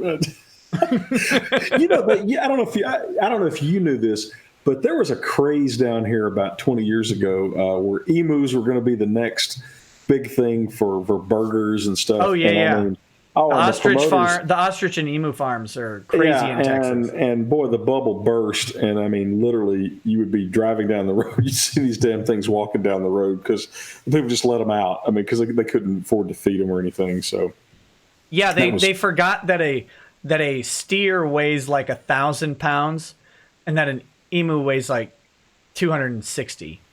Yeah. And so it's like, well, there's a lot more meat on these big things. Yeah, and the steer tastes better, I'm sorry to say. Emus tasted like, well, kind of like chicken, sort of. Yeah. I haven't. No, I've had a good ostrich. I've had ostrich burger. You can still get an ostrich burger at Fuddruckers, and it's actually decent. I prefer buffalo, though. I was going to say, your story. I'm calling it an emu, not an mu. I'm not. Yeah. Contrarian 420 says, "Greetings, Ty. Does your firm ever encounter need for document translation or interpreters? I'm a director for a legal translation company. Would be awesome to work with you. Yeah. And Tyranids are greater than Space Marines. How get purified by the Emperor's holy fire?" It's not the best sales tactic. Now, on occasion, yes. So shoot us your contact information through the website, and I'll put you in the database. The last time I needed translation service, pretty funny story. Good client of mine decided to get married in Italy, and you think, okay, I'm going to go to Italy and get married. How hard is that? Pretty hard, I'm guessing. Well, he and his bride were both divorced once. And, oh my God, we had to. So first of all, I found out that at least at that time, that's about 10 years ago, I guess now. Anyway, whenever it was, women who were divorced had to wait a year before they could get remarried. Italy seems like there might be some Catholic presence there. Just saying, men didn't have to wait at all. Okay. So there was that. But we had to get certified copies of the divorce decrees and the other, quote, relevant papers. And of course, you're sent us to the Italian consulate. But we had to have translators, bonded translators, as I recall, that had to translate into Italian all of the official documents. Anyway, it was just this never-ending ordeal trying to get this done. And the client started. It's actually the son of a major client. And he started getting aggravated with me and impatient, and I don't blame him. I mean, finally I said, let me show you something. And I pulled out a flow chart that I had drawn up to map the way through this. And it looked like, I mean, it was a big old piece of paper. It had lines everywhere. I said, I got to do all this shit to get you. Next time, why don't you get married here and then go to Italy? Yeah, like, just have a celebration. Just have a party over there where you wear They had no idea. It was just a great idea. Let's get married in Italy. It'll be romantic and yada yada yada. But oh my goodness, it was a beating. And we persevered and got them married. And they're still. I said, you try to get divorced, I'm going to shoot somebody. I said, y'all got to work it out. because somehow I got a horrible feeling the Italian government might be involved somehow, and I don't want to. Oh, I get to nerd with you for just a second. Oh, cool. Because he said That never happens. Tyranids are greater than Space Marines or whatever. Black Library just released a novel, and I just got it in the mail the other day, and it is Constantin Valdor. I don't know if you're familiar with who he is. He is a custodian. Are you familiar with the custodian guard? Yeah. Okay. But this is the tale of Constantin Valdor during Earth's unification wars. So we're talking pre-Horus Heresy. We're going way back to when the Emperor unites the Earth to go back into space. Have they actually explored that prehistory area? No. Or is this kind of a new thing? That'll be interesting. This is like the first. Well, this is like their first foray. I know they're going to, once they complete the Horus Heresy. They're going to have to go back and go through, the Thunder Warriors and all that, which is just, it's great. That stuff's all so cool. This is before, probably, I don't think it was before you were born, but you could have been more than 2 or 3 years. When 40K originally came out, I'll never forget, we had seen nothing like that.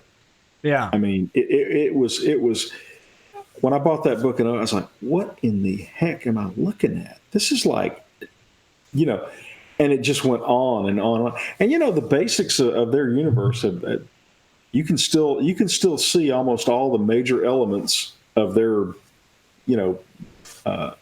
setting in the original Rogue Trader book. But I mean, it was just nothing we had not seen anything like that. The Baroque stuff. I mean, it was reminiscent of Dune. Probably Dune had an outsized influence on it. But it was still, just as an original work, it was amazing. So send me a text of that book. I might actually. I haven't read a lot of hardly any 40K fiction, but I might want to read that, because that could be. Do the Tyranids have anything to do with that, or is that just sort of the segue? No, it was just a 40K segue. Yeah. So this is like 28K, right? The Unification Wars. Yeah. But no, Constantin Valdor is often called the greatest hero of the Imperium. The Custodes have their name, but then they actually have a very long name because they're awarded a name for every battle honor that they receive. They pick a name from Greek or Roman myth typically. And their full name is inscribed on the inside of his armor, of their armor. And Constantin Valdor has the most names of anybody. Because he has an additional name for every battle honor. Oh yeah, that's interesting. And he's the most decorated Custodes. And I was just reading this book that was great, and it was. One of the Sisters of Battle or whatever was watching the Custodes fight, and they're psychic nulls, right? So when they're around, psychers don't function, and they were supposed to work hand in hand with the Custodes because it was said that their psychic nullification could make anything into a purely physical being, and there is no purely physical being that a custodian cannot defeat in hand-to-hand combat. That's why I love that stupid lore. It's so funny. Oh, it's insanely Baroque, But I just had a thought. To people that have no idea what we're talking about, what do they think? Oh no, we don't want to ask that. Yeah. It didn't matter. I'm out of the closet. Yeah. Between connecting it with you and representing Frog God, I am totally. I've embraced my nerddom. And I played 5th edition D&D on a live stream the other day. Did you? What'd you think about it? We played like 6 hours. Oh, it was great. Yeah, it was great. I played a cat girl sorceress with draconic origins, named Daki Makura, which is the name of a waifu pillow. But I didn't make the character. That was assigned to me by the DM. I'm a grumpy old man when it comes to that. There really are only about a half dozen races. There's elves, there's dwarves, there's halflings, there's half orcs, and that's it. Half elves. Okay. This So you dragon don't like crap? No, cat people, dragon people. It's not a dragon person. They have draconic bloodline. It's a sorcerer. It's a sorcerer origin story. We don't need that. I'm just telling you. They're great. They're great. They have massive natural AC when not wearing armor. Yeah. Anyway, Don't do that to Catgirl Daki Makura. just anyway. But D&D 5th is easily the best version of D&D since second edition. Anyway, I do. I prefer second. Well, personally. if you liked AD&D, second edition was really sort of the final refinement of it. They got carried away in some stuff, but it was good. But what fifth edition did, fourth edition was a complete fiasco. It was let's turn a tabletop role-playing game into a video game, only it won't be on video, it'll be on the tabletop. They literally created a product nobody wanted. Oh, you may not know this. Fifth edition, literally, yes. That's what they did in fifth edition. This was just revealed in an interview with the game studio that's developing Baldur's Gate 3. They were working with Wizards of the Coast on the development of 5th edition to specifically tailor certain mechanics to translate well from tabletop to video game. Well, that's fine. And I got no problem with that. But what they did is they implemented a bunch of video game concepts in 4th edition, like, being able to rejuvenate your healing and crap like that. It was literally the game nobody wanted. And that's how Pathfinder got launched. Pathfinder's 3rd edition D&D, 3.5. And at one point, they were selling more than Wizards of the Coast was selling a 4th edition. How embarrassing for you, to quote a scholar that I know. But 5th edition, what 5th edition did is 5th edition went back to the old, there's a thing called the old school Renaissance. That's basically a whole bunch of grumpy old bastards like me saying, you know what, I want to play the old stuff. Yeah. And so we just rewrote all the old stuff. Matt Finch, who's with Frog God now, he's sort of the grand old man of that. He kind of drove that. But anyway, he's somebody you ought to interview at some point, because he also had an instrumental role in the open gaming license, which in tabletop role-playing games was a huge deal. But in any event, and he was a lawyer at one point earlier in his life, very sharp one too. But anyway, 5th edition came, so the old school revival happened where people were saying, you know what, we're just going to rewrite the old school rules. We're going to make them logical. We're going to, smooth off some of the really stupid stuff, but basically we're going to play it in the old fashion. And to Wizards' credit, 5th edition basically said, that's a good idea. Yeah. Now, not a big fan of all the stupid feats and all that crap. And I'm also the 90,000 different classes and races and all that. My cat girl was sleeping happily by the campfire. She was alerted by a rogue that they saw a wagon full of slaves and some guards on the wagon around in the distance. And he yelled, "Wake!" He yelled, "Wake the F up!" So I woke up and immediately had the high initiative roll and launched a fireball and just nuked the entire thing. I one-shotted the entire encounter, and the DM was pissed. Because the stupid barbarian hadn't run up to the encounter yet, so I could just straight out nuke it. And I did. And it was glorious. Yeah.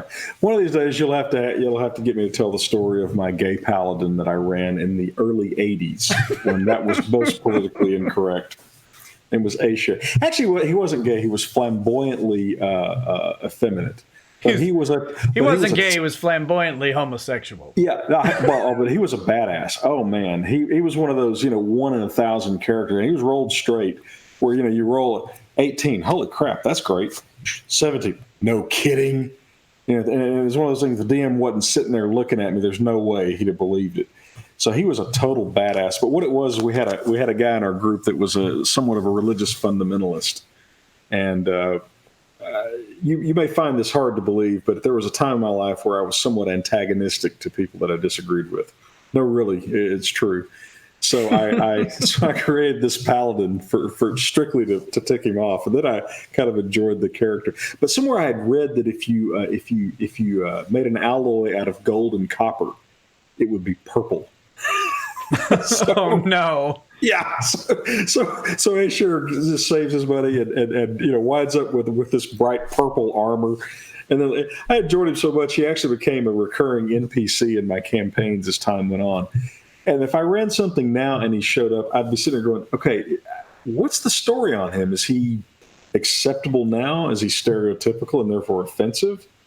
Because See, you know what's cool? Well, he was a paladin, and he had a vow of celibacy, so he was a paladin, but just flamboyant, Sure.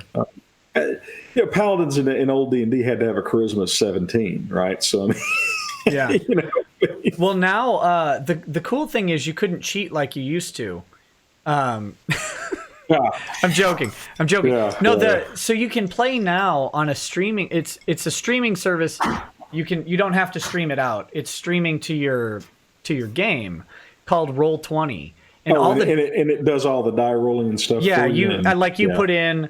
Actually, if you load up the character sheets in these interactive PDFs, it's like you cast Fireball, you literally click on the Fireball spell, and it does the rolls and DCs and everything for you. It's amazing. Yeah, it really is. Although, and again, I'm just being contrary for the hell of it, but there is something vaguely just satisfying about picking up that handful of dice and rolling them.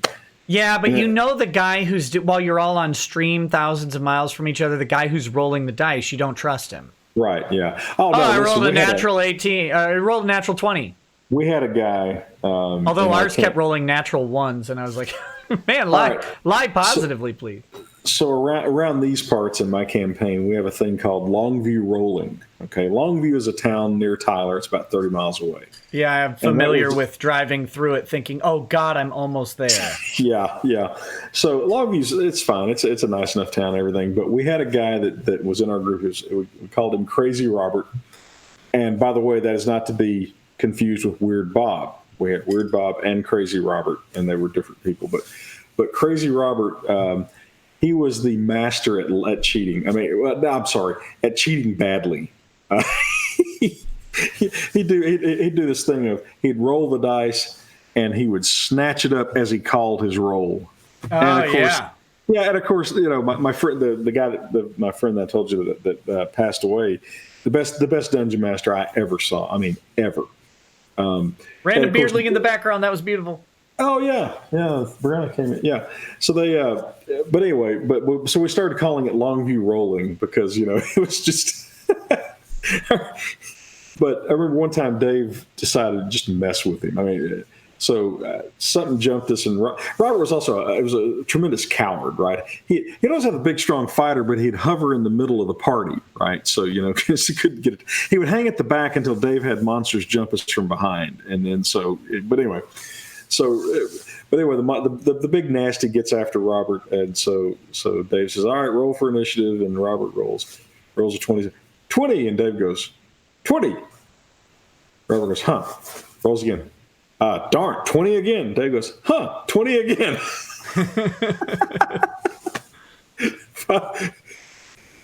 17, 18. Yeah, it just. But yes, that's what we called it. Yeah. Cheating and role playing. There wasn't a weird little thing. So again, back in the old days when dinosaurs roamed the earth, we didn't have 10-sided dice originally. Okay, we just had 20-sided dice that were marked 0 to 9 twice. Okay, and so the theory was when you wanted to make percentage rolls, you'd roll two different colored dice. One, and you just one was the tens and one was the single digits. Well, so there was a peculiar brand of cheating where you'd roll the dice and you'd pick the tens digit based on what you needed. Oh, sure. Oh, yeah. And so, I mean, there was all kinds of crap like that going on. So, I don't know. I never saw any good cheaters, though. I just don't see the point. Like half the funny is failing. Yeah. Well, yeah. And with good DMs, my theory was, a lot of groups, the players would wind up, conspiring, conniving against each other, assassinating one another, all that kind of stuff. Man, I threw so much horrible stuff at my players; they had no choice but to hang together. If they let themselves get split up or squabbling among themselves, a monster was going to consume them. So, yeah, and like you say, the fails some of the great stories are not, and then I rolled a natural 20 and killed the thing. Those aren't the funny. The stories are, I roll a 1, the DM decides he's going to kill me out of hand and says, okay, make another roll, anything but a 1.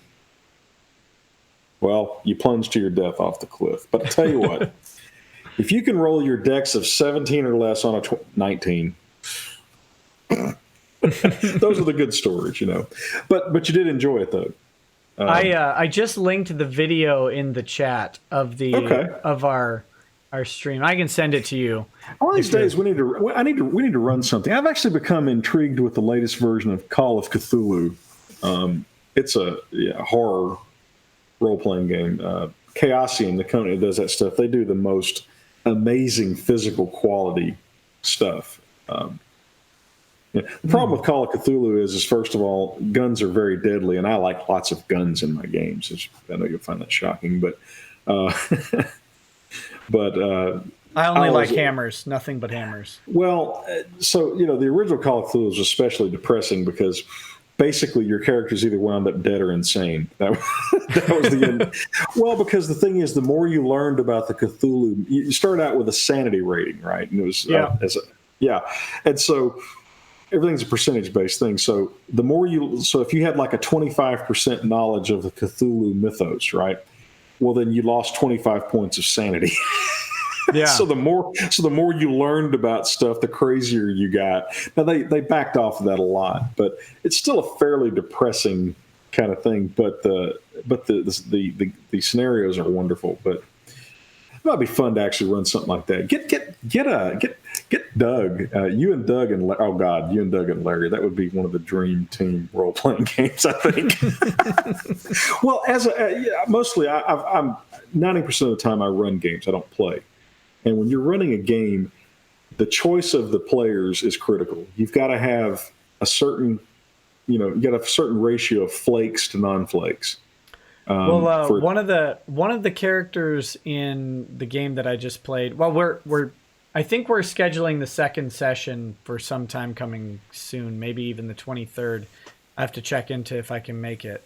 But one of the players in there, I'd started a different D&D game with him back when I was just starting my YouTube channel, and then I ran out of time, which was really unfortunate because he's hilarious and goes right off script. Like, he's a DM's nightmare. He always plays a rogue that is highly charismatic. Run a game with either of your uncles. Oh God, I bet that would be a nightmare. Oh no, it's sublime. it's utterly sublime. If I can get your Uncle Paul and your Uncle John in a game, I don't have to do anything. Yeah. You're walking down the street and it just happens. Good players make all the difference. In the game we had started, a couple years back, I was in the first session, and we go and we came across there's some like militia or something that was terrorizing this town. So we went to a farmer, and we ended up torching their whole family because I was chaotic neutral, and the rogue was chaotic evil. So the paladin was protesting, but we both had. I was playing a warlock, which is charisma based, and the rogue always has high charisma. Like I said, he always plays a high charisma character. So we either intimidated or just persuaded the paladin, to go check for enemies off in the field, and then we tortured and murdered the family, as you need to do. Oh yeah, of course. Because we didn't believe them. We failed our perception checks to see if they were lying, and so we just decided to torture them. We decided they were lying. Mm-hmm. Even though I'm pretty sure they weren't, because I don't think the DM had accounted for this at all. But anyway, so that's where I leave off. I leave off like we've torched this farm, and they're going after the militia. I miss a couple sessions, and then I come back, and by the time I come back, they have taken over the militia. They have gone so far off the main quest, it doesn't even matter. And they've created a criminal enterprise inside a town that they captured. And we're hiring in all the people. They were sending raiding parties out to capture other towns and bring slaves back. And they had a manufacturing business. Oh my God! They turned into Worm Tongue and Sauron at the end of the. They literally didn't care about anything other than increasing the literal gold intake of the party, and so they're just making all this money. The paladins complaining the entire time. There was almost no fighting. I was like, what the hell is happening No, here? I'd set you guys straight. Believe me. I'll tell you the greatest role-playing game story if you want to indulge me for a couple of minutes, because it really is one of the greatest ever. And oddly enough, my friend, my recently deceased friend, he ran this game that was it was called the DM's Tower. Okay. And what it was Dave said, all right, create a high-powered character in any game system you want to create. Okay, doesn't matter. This was about 1983, something like that. So we had all the, we had D&D, we had Traveler, we had all the basic stuff. And so, so everybody created. So we had a superhero from Champions, we had a Traveler Space Marine, we had several D&D, high-level D&D guys. And Dave was. He was a good enough DM and knew the systems well enough that on the fly he could convert what happens, right? So when a Traveler guy shoots a D&D guy, he'd say to the D&D guy, "You take this much." He all on the fly. He was that skillful, but he was a really good DM. So we went from multiverse area.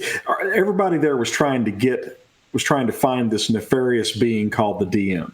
And so you bounced from universe to universe and all this kind of stuff. And a lot of really hilarious things happened in that. They went to 40K, were ambushed by bloodletters, and they all died. Oh, yeah. I mean, well, so you wound up in a Gamma World universe at one point. In fact, one of the funniest things that ever happened is we were tooling through this area and we ran across Brew. Okay, Brew are RuneQuest monsters, and they worship disease. Okay, and so you just if you get in a fight with a Brew, you're going to wind up with something nasty, some kind of disease, and so nobody wants to fight them. So these Brew are all there, and we tried to parlay with them, and they said, "Well, I'll tell you what, you can, we'll let you pass, won't fight you, but one of your party members will have to give one of us a kiss."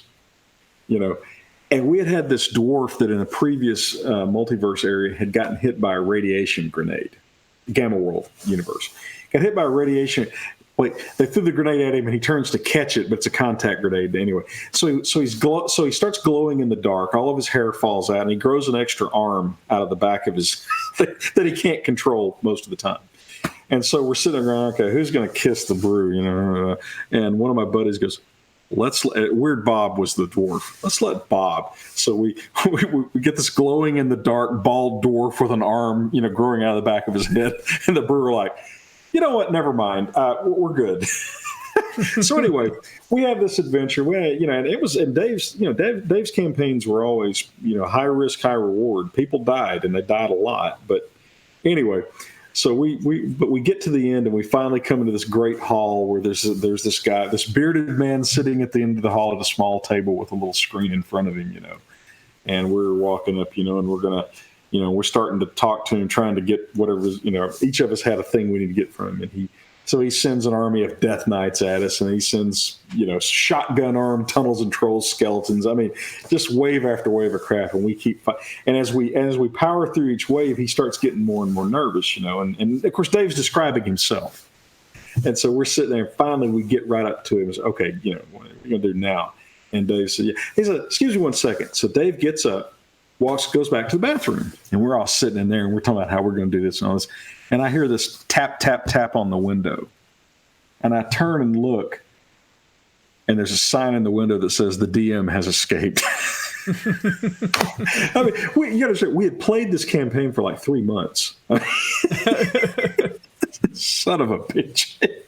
Anyway, just one of the greatest things ever. And I actually ran several variations of that myself, nowhere near as good as him. But just easily one of the greatest role-playing, the best DM. That's how I learned how to DM. He was just great at that. And he started out with first edition. I mean, the original little white box D&D stuff and all that. I liked those self-play D&D books. The old, they're like first edition or advanced Dungeons and Endless Dragons. Quest or something Quest, weren't they? They had a whole bunch of them. Yeah. I don't know. I think I have them stored away somewhere. If you like those kind of things, the British, there was a guy in Well, I Great used to, Britain. but now I have friends. Oh yeah, okay. Now we don't need to go there. We're nerding out here. Let's show on let's show honor to that.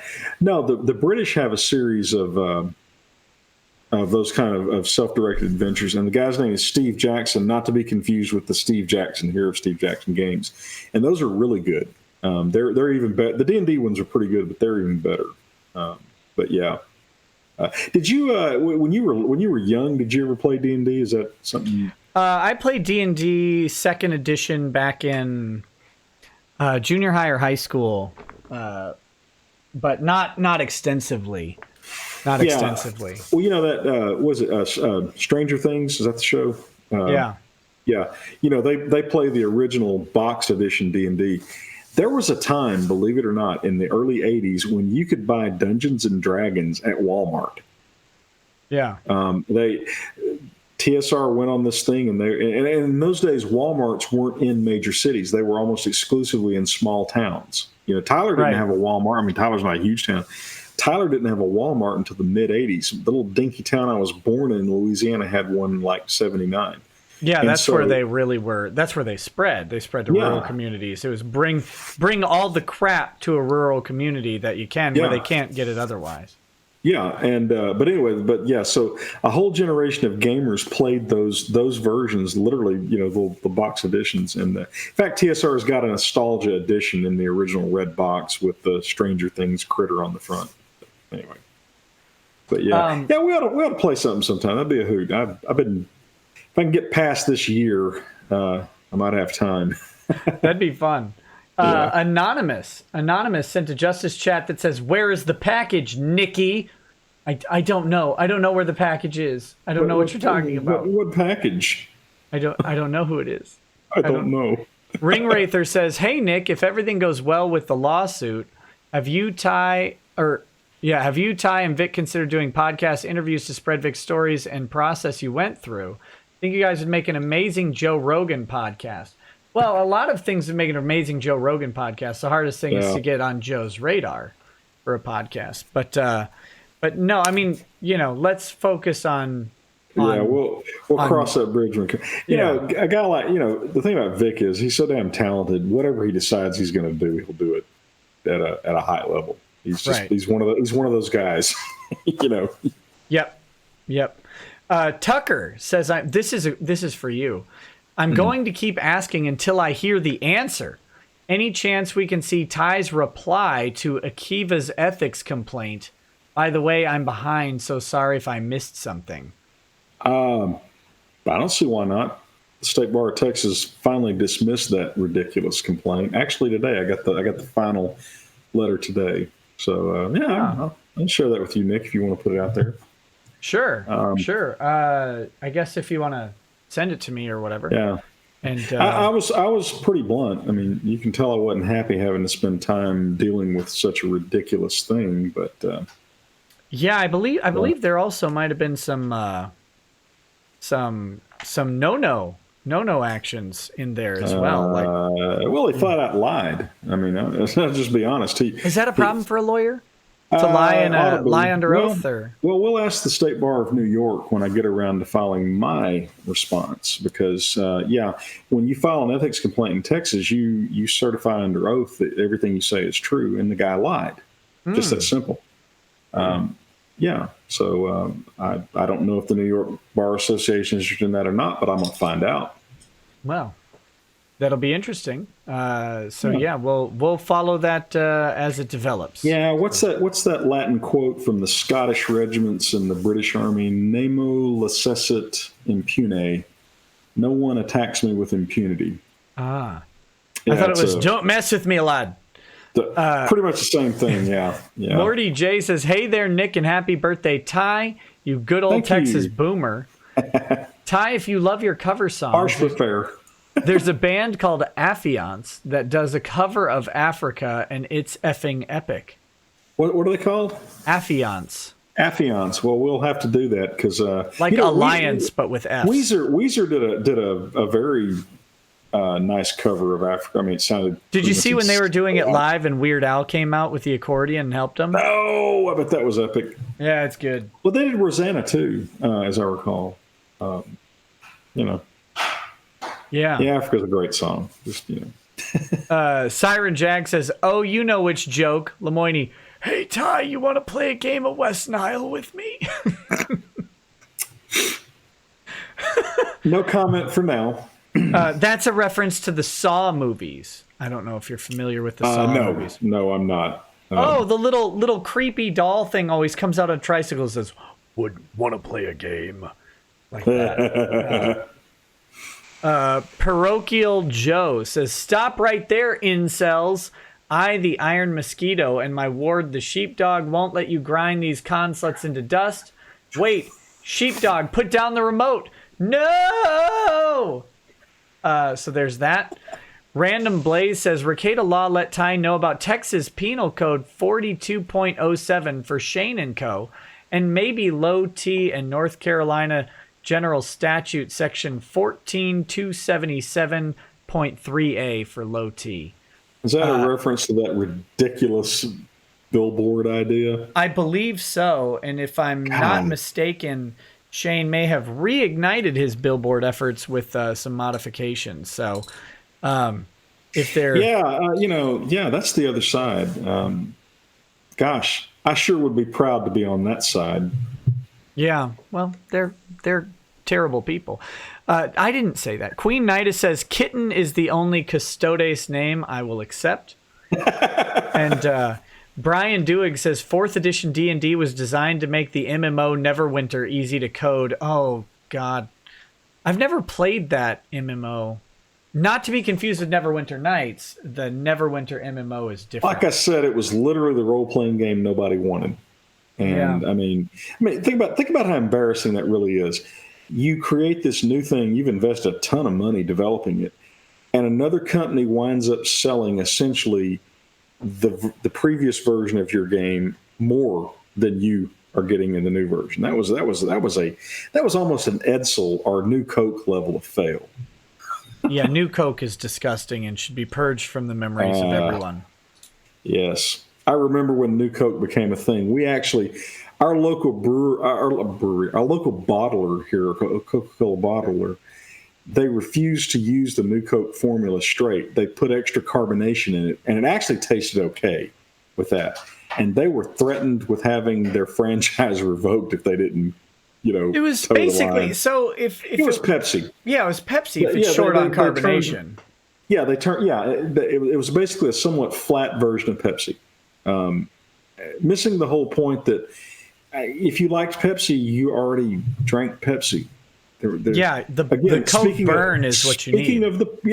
Speaking of the product that nobody wanted. Yeah. It did replace the Edsel as the worst marketing fiasco in history. But I would say that in the limited world of role playing games, I would say 4th edition D&D is competitive. One of those, seemed like a good idea at the time. I have this crazy idea. I think if you're going to sell a product, you probably ought to, try to sell a product people actually want to buy. I know it's crazy. The weird thing is when you have a 70% market share, or I think at the time of New Coke, it was probably something like an 85% market share, to then try and emulate the 15% market share product is a weird decision. What you had were a small number of idiot executives. We see analogs of this today with the social justice loons in large corporations. People being able to indulge their own personal predilections without regard for the consequences to the shareholders. Sure. But it was, I don't know how long it took. Bless their hearts, Coke. They brought Coke They brought Coke back and called Coke Classic. And so, they bravely attempted to cram New Coke down our throats. And finally, after about 2 years of that, they were like, okay, we're done. We're done. I remember when it came out, because I remember going to Randall's and buying some with my mom.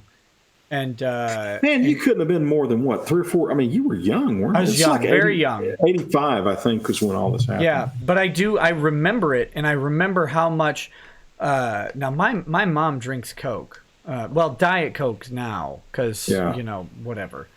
But she likes the sweetness of the Diet Coke. That artificial sweetener is sweeter than sugar. So that's, that's weird. I can't drink regular soft drinks now because they're too sweet. So it's a different sweetness. I don't know what that. Yeah. She likes that. But back in the early '80s, they drank Coke, and to see her not want to buy Coke, you knew things were wrong. Like that's not good. At that time, I worked at a hobby store, and in the shopping center where we had a Coke machine. We had 25-cent Cokes, which were basically cost to us, and any of the merchants in the shopping center could come get Cokes. And it was kind of just a fun thing to have people come to our place. So we talked to the Coke guy literally every day or every other day because he'd come and restock our bottles and stuff. And that's how I knew about the local bottler almost losing their franchise over this. But it was an economic disaster for them. Yeah. I mean, nobody wanted to drink that crap. You know what? I take that. Actually, Windows 8 would also be a marketing fiasco of comparable scale. Again, an operating system that nobody wanted. I didn't mind Windows 8's theories. It was very clunkily implemented, but I did have a tablet. I had a tablet PC. It worked fine on a tablet. Yeah. The problem is that 99% of the computers being used on the desktops of America are not tablets. Yeah. And weren't touchscreens. And by the way, have you ever actually tried to use a touchscreen in a production environment all day long? Who wants to be reaching over like this all day long? Oh no, it's terrible for terrible for that. Yeah. Anyway. So I'd say Windows 8 does have to fall in that same category of what were you thinking? What were you thinking? Brian Dewig says Leo Maracchioli has an amazing heavy metal cover of Africa, and that's true. That guy's great. I think I've heard that one. Yeah, that's interesting. It's not Toto, obviously, but it's good. Yeah. Vista was way worse than 8. Oh man, we've got a Windows argument going on. Now Vista was a kludge. It was poorly. It was buggy. Windows 8 was an attempt to cram a touchscreen operating system down the throats of billions of people who didn't have touchscreens. All I know, Ty, good reason is it's 10 days till I get to order my new PC. That's all I care about. So is there some magic about 10 days? Yes, 10 days from now, AMD releases their Ryzen 3950 processors and their new Threadripper processors. And I think I've decided on the 3950, but it comes out on the 25th of November. I've been waiting. It was supposed to come out last month, and they delayed it. But it's a beast. 16 cores, 32 threads. And it's I'm very excited. And demand one of those. I'll have to demand one of our IT guys. I have no idea what's on my desktop. I do have one. I have a 52-inch, giganto screen on my desk now. But LG's monitors. I don't know if this will make sense to you. LG's, not their monitors, their TVs. Mm-hmm. They're actually making their big screen TVs to be what's called G-Sync compatible, which means they'll have 144 hertz refresh rate on them. And I think that's what I've got on my desk. It's a TV. It's not a monitor, but I think it's an LG because it's beautiful. I mean, and traditionally TVs have been bad for computer monitors because they don't they just aren't. Their pixel density isn't as high because the screens are so big, and so text doesn't show up right. The color saturation isn't as good because you don't really need as good of color saturation for a viewing experience in most TVs. Now, your really high-end ones, of course, you get that. But these 4K TVs, though, I mean... But having a 4K TV with 144 hertz refresh rate that's the new thing that LG is doing, and that's cool. Because they're saying, sure, you can have a 65-inch gaming monitor if you want. I saw somebody somewhere had something like a 280-inch diameter monitor. I was like, and it's some ridiculous price today, but I guarantee you in 5 years you'll be able to buy it at Best Buy. It really is amazing. Oh yeah. But I introduced a client tonight. He came to the house. I introduced him to the Oculus Quest, by the way. Oh yeah. Yeah. Oh my God. Discovered that about 3 months ago. Those are awesome. In fact, I've been meaning to come on your show where I'd be wearing the visor, because I can't imagine how wrong that would end up going. Yeah. Well, like I said, I was tempted. I got to figure out the logistics of it, but I think I can actually watch. Well, I can watch YouTube. See, I can watch YouTube on the visor. Yeah. So anyway, just don't watch the stream I did with Dollhouse Phil on the visor. That's not a good idea. That was what I saw of that was surreal. And I'll leave it at that. There's a whole world out there that you and I don't have any idea about. No, and I want to stay that sweet summer child. I don't. No. Okay, Random Blaze says for Ty, Texas Penal Code 42.07 harassment, and North Carolina General Statute Section 14-196.3 cyberstalking, with what Low T and Shaden are doing daily, should constitute harassment and cyberstalking in both states. So, you know what? I need to. Nick, could you do me a favor and then I'll forward that to me? I'll take a look at that. Yeah. Because I'll send it over. You know. There's certainly the problem is, though, guys. I know these lunatics are pissing you off, but here's the thing: they are truly, completely useless. Giving them any consideration at all is pointless. There are pathetic failures in every aspect of their existence. Who gives a shit what they say or think? I don't. You know. Even this idiot that filed the grievance against me, I'll probably get around to filing a retaliatory strike at some point. But I got to be honest, I'm way too busy. Yeah. You know, I mean, good grief. If they weren't messing with my guy directly, I would genuinely feel sorry for them. You know, because they're beyond pathetic. Well, yeah, I have seen both of them, and that's true. Oh, yeah. Shane Holmberg's going to go buy a billboard. Give me a break. I have clients that own billboards. Trust me, those things are not cheap. And well, he's not going to buy one. He's going to rent a tiny amount of time on one. Yeah. I'm a commercial billboard operator, and I'm going to let that dipshit put a defamatory, incendiary thing up on my billboard. Yeah, right. Yeah. Well, that's boring and depressing. For his $15 that he scrapes together out of the mattresses, of his. I mean, they're just pathetic. I mean, they are, and they're depressing. So I don't really want to talk about them too much, frankly. Except just point and laugh and go, "You guys suck." Yeah, that's actually a solution. This is dumb. I'm going to drink another one of these slugs of Johnny Walker. This Game of Thrones Johnny Walker. I don't know. What a disaster. I don't know that I'm buying that overlap there. No. Now I am saving the Jack Daniels for the important job of cooking ramen. Once again, if we need evidence that I'm not your trustee, you get away with that. Just saying. Just that gratuitous swipe wounds me deeply. It does. And so, I'm just curious, Jack Daniels to cook ramen noodles? I mean, is that actually really a thing, or are you just jacking? No, it's a real thing. It's a real thing. So you get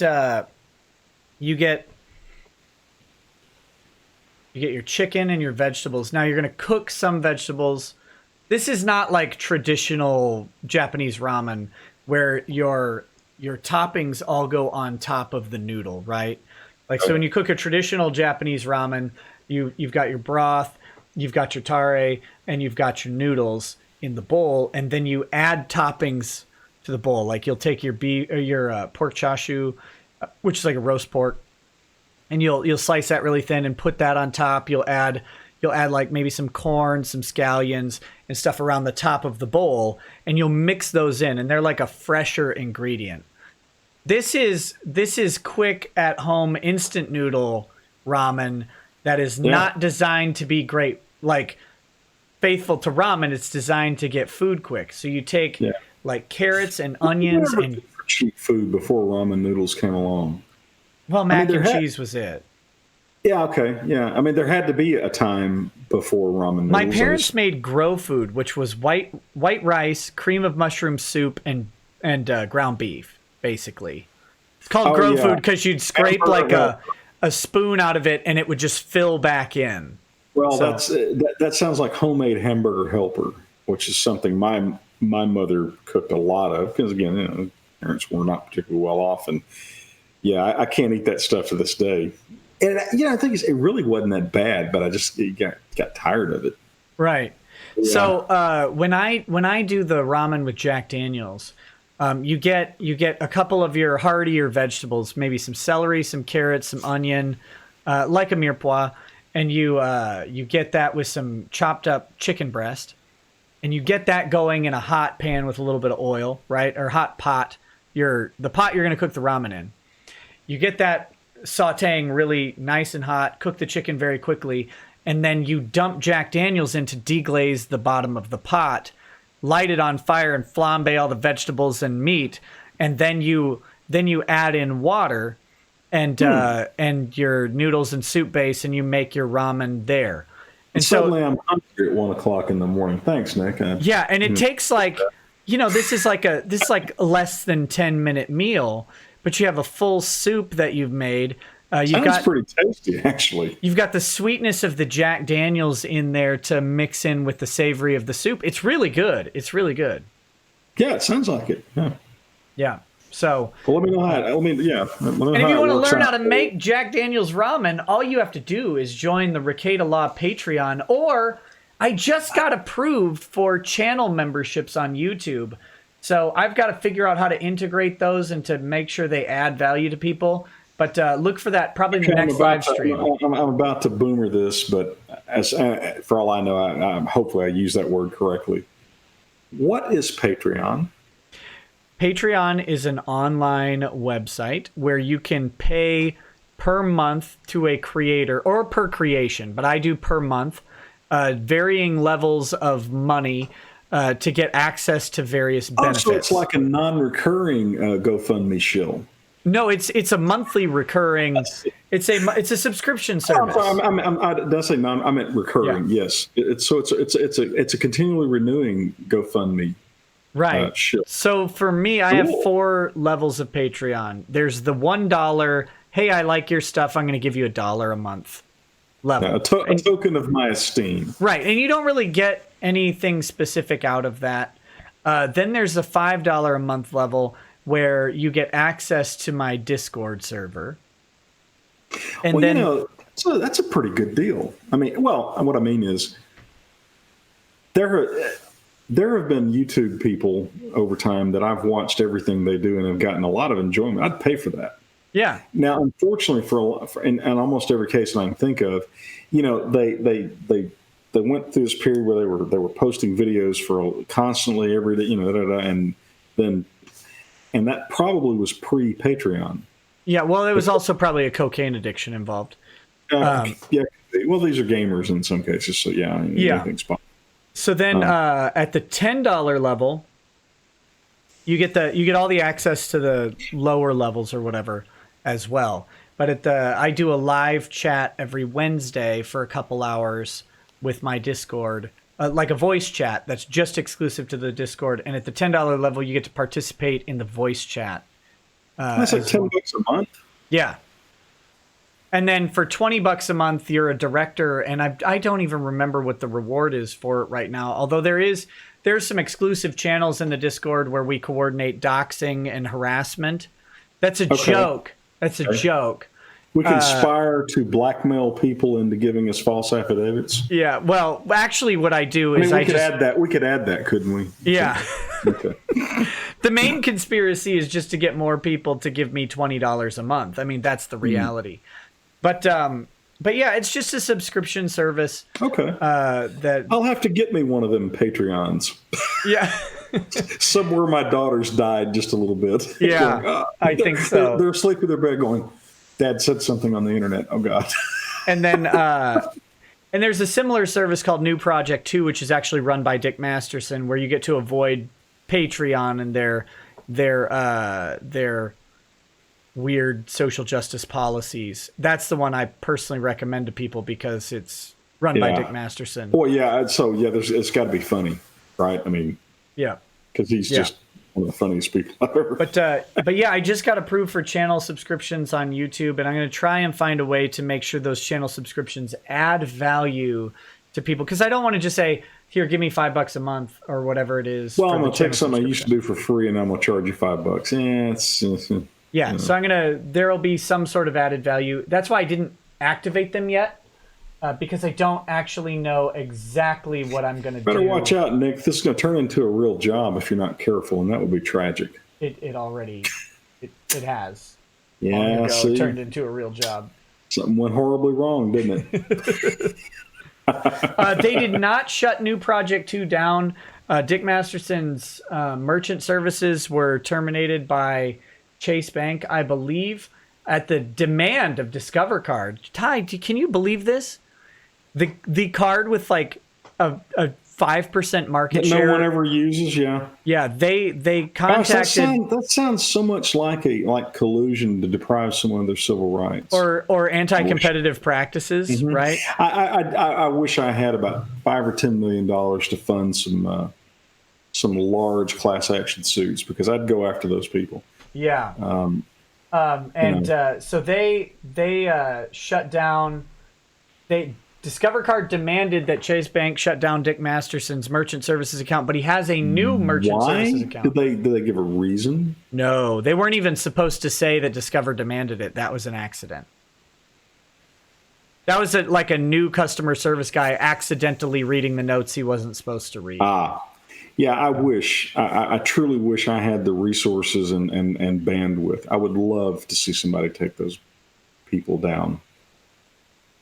Oh, New Project 2 is experiencing technical difficulties. When the hell did that happen?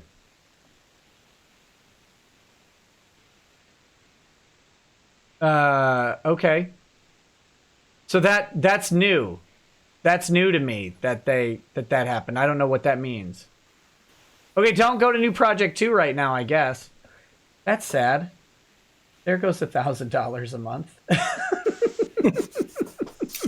Well, he'll get it straightened out. He's a pretty sharp guy, so. So we'll figure out what's going on. I was blissfully unaware of that. Thank you for ruining my night. Yeah, I appreciate that. But we'll figure it out. All right. Hey man, don't throw any shade on me, man. Oh, I'm throwing shade everywhere. Don't harsh my mellow. This was, New Project 2 was fine until you came on my show time. I just want to say that. It's inevitable. All right, let me. So I've got a bunch more chats to read up, but I wanted to before I do that, because we're through the immediate read chats. Yeah. Except for there's one left actually that I'll read in just a second. But before I dump into the rest of them, is there anything specific that you wanted to say to the audience? I mean, you haven't been on the show in a while. Yeah, missed you guys. Yeah. I been real busy, real busy, which is good. I'm not complaining at all. I guess I'm bragging to an extent. Year-end stuff has been real crazy, and I just hadn't got to watch your show as much as I like. I mean, the sex doll guy, I only got to watch like parts of that. Surreal, oh wait, no, New Project 2's still there. Don't lie to me. It just worked. There were just too many. I think too many people. Campaign. I think too many people tried to go to the site at the same time that I was trying to go. So no, it's still there. Actually, I want to say this. Thank you guys for all the kind words of support and everything. We've had our share of adversity, and I do appreciate that. I tell clients this all the time, and I believe this. It's based on life experience. Things are never as good as they seem, nor are they as bad as they seem. That we human beings have a bad habit of thinking that, things are always going to be exactly as bad or as good as they are right now. And trust me, this war is not over by any stretch of the imagination. We got a long way to go, and we aren't going anywhere. We're not. Some of these crazy theories I've heard, we're not going anywhere. We'll keep fighting the good fight, and I definitely appreciate y'all's support.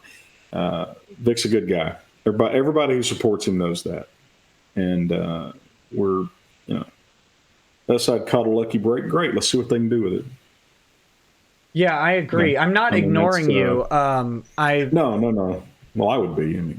No, I've got something very important that was sent to me that I thought you might like to comment on. Okay, cool. I've just got to figure out where it is, because last I saw, Lady Rackets had it. Did you look under your chair? No, just give me 1 second. Still time. Ty, stall for time. So how about them Cowboys? Oh, God, I actually brought that. There are times where I think as a Cowboys fan, I'm suffering from Stockholm Syndrome. Just, blows my mind. There's a whole generation of fans out there, literally a generation of fans that don't know the Cowboys were once great. My daughter's like, Dad, were they ever really good? Believe it or not, they were. So that's it. I'm through filling time. Get your butt back. There you go. Nope, still can't find it. Well, I'm going to do my best Judge Smales. Well, we're waiting.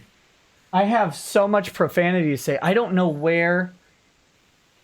Are you familiar with a miter? Yeah. Yeah.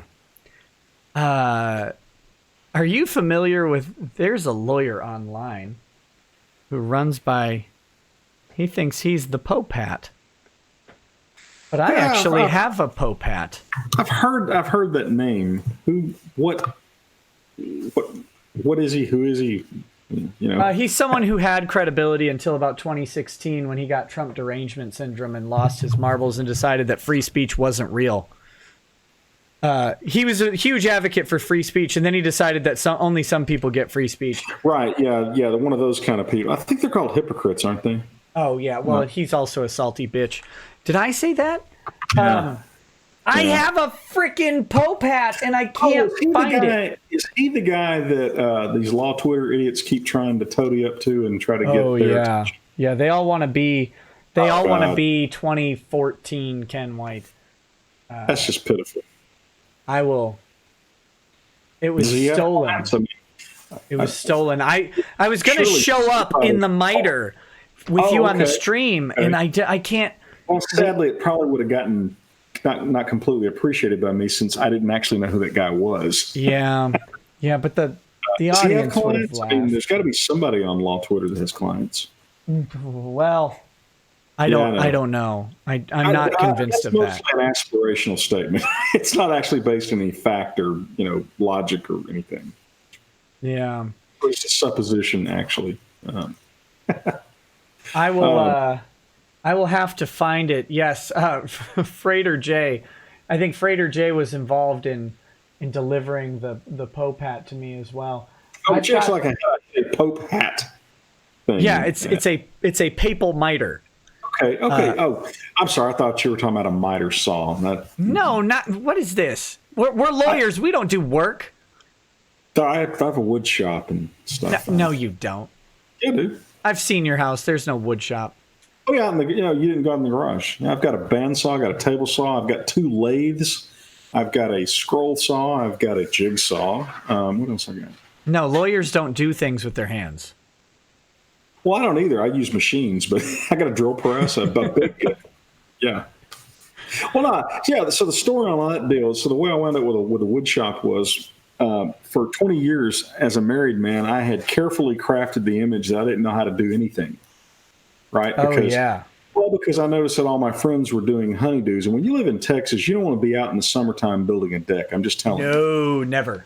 Because it's so I have very carefully and totally crafted this image of a completely hapless person that didn't know anything about construction, that kind of stuff. Yeah, I had no idea that you had a wood shop. Oh yeah, yeah. It's at my old house. I actually had a genuine shop. When we moved over to this house, I've got to do some work and get an actual shop put together. But anyway, so one day we're in the garage, and my wife comes across a tabletop that we're cleaning out the garage, and there's a tabletop there, and I said, "Oh, there's that tabletop I made in high school." Whoops. Yep. And I mean, literally, it's almost like a record scratch. What it was a piece of plywood, but I had laid Formica across it and squared up and all that kind of stuff. And I used to build models on, because Formica was a great surface for model stuff. Yeah. She goes, "You made that?" And I said, "What? You said you made that. Did you make that?" I said, "Well, when I say I made it, you did. You made that." Unfortunately, we had just had our kitchen the Formica relayed in our kitchen, and they did a piss poor job, which made my wife very unhappy. And so, I mean, you can see me sitting here going, "Oh God, I'm about to be." Months have just been flushed down the drain. And so she says, "Brianna, come here. Look at this." And Brianna, she was little, and she runs up and goes, "Yeah, your dad made this." And Brianna goes, "But Daddy doesn't know how to do stuff like that." "Apparently he does." And I'm just kind of sitting there going, "Oh, crap." So we go over to my mother's house later, and my wife is still stung about this. "Did you know your son knows how to do stuff?" I'm going to go, "Jenny laid this crown molding in my kitchen." I'm going, "Oh, you're done." So the deal on that was, I was at her house one day, and she and her friend were trying to lay molding, and they had a cutoff saw in there, and they were making a complete hash out of it. And so I said, I finally got tired. I was waiting on my stepfather to get home. I said, "Would you like me to do that?" My mother gets her, "You don't know how to do stuff." I said, "Yeah, if I do this, I'll do it for you, but you can't tell anybody." "Okay, smart guy, do it." So I put the molding up for him. And so for like 2 years, my mother told everybody that she and her friend did the molding, and everybody was proud of it. And I just sat there. But I mean, "Oh yeah, you got crown molding in my kitchen." And of course, I'm just going, "Oh my God." And yeah. So anyway, once the cat was out of the bag, I said, "Well, hell, I'm gonna get me some power tools and a wood shop." So I did. There you go. There you go. Woodworking is a wonderfully pleasing thing. I mean, lathes are cool. They are. I could just sit there and just run down stuff on a lathe just for the therapeutic value of it. But like the faces of your enemies. Yeah, the skulls, man. Yeah. No. Yeah. Well, I don't think we should rule that out. Or just their ties. You just put their. Oh, that'd be good. Yeah. Yeah. So yeah, I do stuff like that. I mean, not I am no cabinet maker or anything like that, but it is fun. But yeah, next time you come over, I'll show you all my power tools. I got a big old 14-inch bandsaw. Bandsaws are for all you people out there who are going to get you a drill press and a bandsaw. You don't need anything else. You can just about do anything with those two tools. Table saws are overrated. Just saying. They're also insanely dangerous too. Yeah, I was going to say bandsaws are good at killing amateurs. Yeah, actually, bandsaws, all kidding aside, are very safe actually, because the blade goes in a circle and it doesn't gap the wood. Table saws, on the other hand, there's about a half dozen ways you can chop something off or hurt yourself with table saws. But Dad, yeah. I'm just upset that at all these years of you being my father, I never knew you had a wood shop. I don't know how you've never been to my old house, because I did have a shop, freestanding shop thing all wired up. No, I've never been there. Yeah, but when we moved over here, the power tools are all kind of in the periphery of my garage. And eventually I'll get around to putting something together when I have with this mountain of this massive mountain of available time I've got. Again, something's gone horribly wrong. I was supposed to have free time. Oh, man. Yeah. I figured you never had clients and would probably be filing for bankruptcy by now. Or, I don't know, missing my required payments. Oh, did I say that out loud? No, you didn't. As Medea says, I recently got promoted to a job that is incredibly mentally taxing most days, and all I want to do in my spare time is sleep. How do both of you avoid falling into the rut of work, eat, sleep? Love you both. Oh, wait, I read that one. Come on! Rut. That's just the work day. I was gonna say the trick is to marry that work into your pleasure. Yeah. Which is tough. If you like what you do, it makes that kind of stuff hard. The other possibility, and I'm not saying this is easy to do because I've never been able to really master it. Find hobbies that don't require you to really use your brain. Because I find that with my gaming interests and stuff, those are mentally demanding hobbies, and I come home after 10 or 12 hours of doing my day job. It's like, I don't want to sit down and play a war game. I don't have the brain power. Right. Actually, woodworking is fun for that because while it requires skill, your brain isn't just constantly processing to do stuff. It can be therapeutic. But yeah, it's the thing is, all you guys out there got to remember you've got 24 hours a day, and you're going to sleep for about 8 of them, and you're going to eat and do all your other stuff for 2 or 3 more. So the question is, what are you going to spend the remaining hours doing? And it's just an allocation question. You can't do everything you want to do, and there are trade-offs. But do try to seek fulfillment in your job. First of all, any job where you're producing something or creating something is worthy. No man should ever apologize for their job. Find pride in that. But yeah, it's I remember when I started school teaching, I can remember coming home after a day of school teaching, first couple of weeks, going to sleep in the afternoon when I'd get home because I was utterly drained. Because you're on stage for 6-7 hours solid, and I got into the groove and it was fine. But yeah, on the other hand, why not? God gives you the gifts to do a job well. Go do it well. Yeah, that's what I would say. There will be times in your life, seasons. They talk about seasons of life or whatever, where you don't enjoy what you do and you work to get some sort of advantage or money or whatever. And what my personal advice is, find a way to make your day hilarious. Find a way to get to the point where your job is fulfilling, not just monetarily, but is fulfilling in the way where you find joy in what you do. And even though you'll have stressful days, the bulk of them will be rewarding, other than just with income. I regret that I can't give any advice on how to do that. I just sort of stumbled into it. I think that's how everybody does it. Yeah, I love what I do, but I never also just get older. I don't know. Maturity helps, but there are a lot of miserable old people too. No, I'm not even saying that getting older will automatically do it. I'm saying that I know nothing about the age of the person who sent this, but I know that there are a lot of young people who are stuck in that early job crap fest. And as you get older, like, it's weird. It shouldn't be this way, but it is. As you get older, your likelihood of that changing goes up quite a bit. Well, here's the thing.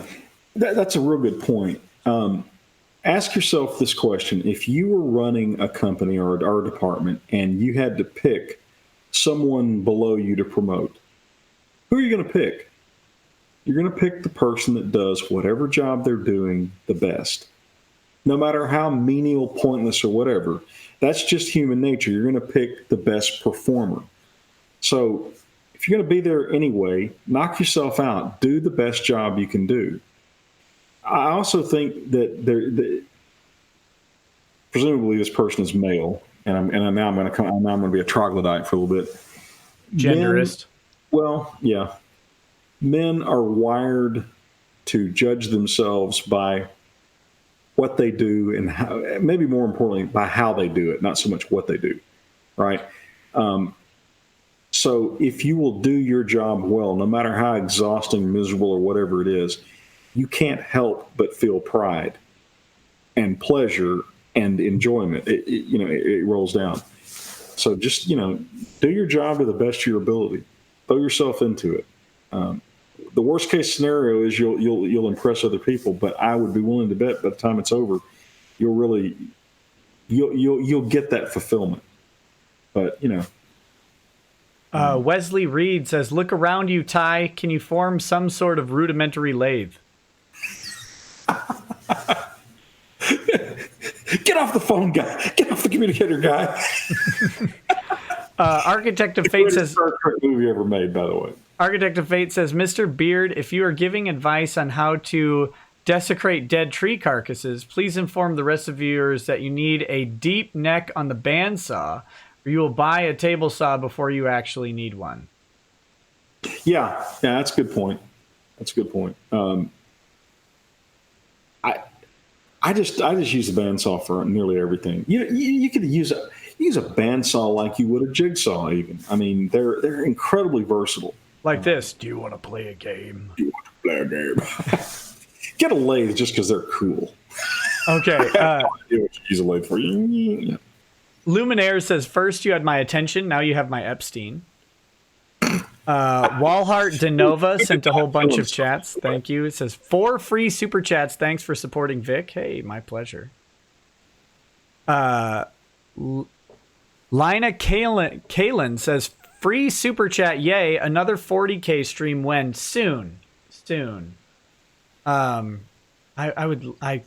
know what? I don't think I've actually played the latest version of 40K. That's how far behind the curve I've fallen. I've never played 40K. Well, I played Kill Team at Matsuri. That's not true. I did. I did. A friend of mine's son has got a whole ton of tanks and gear. I like the models. I build the vehicle models, especially the tanks and stuff. Those are a hoot. But next we've got Robert H. says, "Happy birthday, Ty." Thank you. We've got James. I think it's no longer my birthday. Well, it still isn't. But he sent it when it was. James Panzone says, "I just got a message with a puppet on a tricycle that says, 'Do you know any con sluts?' I'm scared, wheezy breathing. Oh God, what is that? Help me." Fluffy Side Up says, "Any chance to get Martinez and Sue Martinez and Sue on the show? It'd be nice to hear from them." I'll work on that. Those guys are a hoot. They're that would be enjoyable. Yeah, I met Anli in Dallas. He seems great. I have not met Martinez, so very good lawyers. I have tangled with them, and they're good lawyers. Very good lawyers. Baby Metal Rock says, "Hello, dudes." Hey, what's up? Hey, dude. Coolio Jones says, "Thanks to you, I bought my first bottle of Jim Beam, the only bourbon I can afford as a college senior, raising a glass to Ty for his birthday."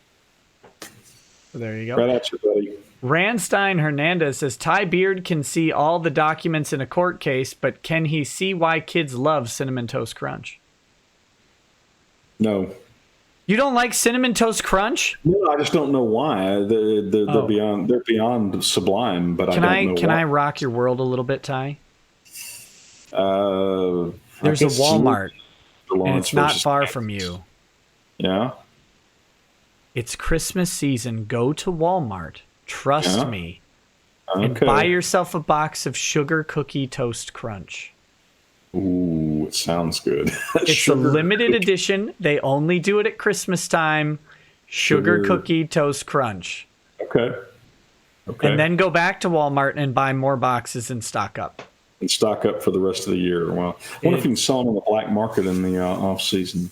I have not looked into that because I would go broke. They're very, very... My kids, I hide them. Sugar cookie cinnamon. It's a red box with a stocking on it. It's called Sugar Cookie Toast Crunch. I hide the boxes from my children because when they find them, they're gone immediately. Oh, yeah. So I'm just curious, Nick. Are you of that particular religious persuasion that it is a complete heresy to celebrate Christmas to start celebrating Christmas before Thanksgiving has happened? No, I don't care. You don't care. I'm pure capitalist, so celebrate Christmas starting in January. Well, our own Mr. Harris has very strong feelings on that point. He is an extremely orderly, well-organized man. His desk is clean. His inbox is completely empty. I mean, he's insanely organized, and he has very strong feelings about that. But the women in our office figured out some years ago that if they would just come and ask me for permission to decorate, I don't care. Yeah, do whatever you want to do. And so then when they would do this and he would come in and go, it is not Thanksgiving. What would he? Ty said we could do it. And so, so I believe that happened again today. Yeah, by the way, they decorated my office with birthday stuff. I walked in and there was, birthday sign on the door, birthday stuff hanging from my ceiling. That was very nice of them. I don't know what possessed them to do that, but. I don't, Thanksgiving is actually my favorite holiday. I like Thanksgiving more than Christmas because I just like the excuse to make turkey and mashed potatoes and eat it. Never been a big turkey guy, so I have to diverge with you on that just for that reason. But yeah, you haven't. I've never made turkey that you've eaten. That's why. Oh no, yeah, I'm willing to concede there might be. There's what's the turkey you order that's really spicy and pretty good from around here.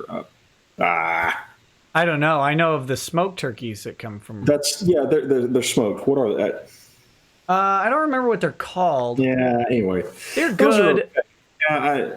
Popeyes used to fry turkey for people. But Popeyes is of the devil. Chick-fil-A has confessional booths now for people who have eaten it at Popeyes. So, Popeyes is delicious. Don't you dare. As a Louisiana man, you cannot. If you're going to eat in Texas, you got to have a Popeyes in the band. Quoting America's newspaper of record, the Babylon Bee. Okay. Which, by the way, if I were a member of the Republican donor class, I would be showering the Babylon Bee with millions and millions of dollars. Oh, they're great. They are single-handedly winning the cultural war against the left. They're a riot. But yeah, that was a couple of days ago. It was, Chick-fil-A opens confessional booths for people who have eaten at Popeyes. Popeyes used to season and fry a turkey for people. They don't anymore, I don't believe. But either way, it doesn't matter. You gotta have a bird cooked right. I'm only entertaining the possibility that I might actually like turkey cooked by you. You also gotta have. I'm hoping to get one this year. There's a guy I know who raises the turkeys, and so you get like a 30-pound bird, right? Wow. And it's fresh from the farm, and it is big boss. Yeah. Well, when we have Thanksgiving at my place, we've got all of Lady Racket's family. We got like 50 people. We got to cook big birds. Just how it goes. Otherwise, you got to cook a couple small birds. Well, I like Christmas because when I was a kid, you had obviously the sheer unbridled avarice of getting presents, and stuff. But then there were also explosives involved, fireworks and stuff. So, add explosives and free stuff. Yeah, that wins out over the turkey pretty much every time. Well, my opinion was different as a kid, but now it's just I just want to eat and fall into a food coma and go to sleep. Yeah, but still the explosives. The explosives really kind of push it over for me. But okay, next is Dave to Save 26 says, my brother had heart surgery today. He's doing okay so far, but he's not out of the woods yet. Wish him a speedy recovery. Thanks, Nick. Hey, buddy. Good luck to your brother. There's someone in the chat who mentioned they wanted me to toast, I think, their father or something, and I was going to, and then I missed the name. So one of the guys I was talking to on Twitter, he lost his dad. His dad's birthday was Veterans Day. Yeah. He was having kind of time with it. I'm not sure if it was the same person, but if you're still watching, tag me so I can toast your dad. Absolutely. Absolutely. Patrick H. Oh, yes, but Dave to Save, wishing your brother a speedy recovery. Glad to hear he's doing okay for now.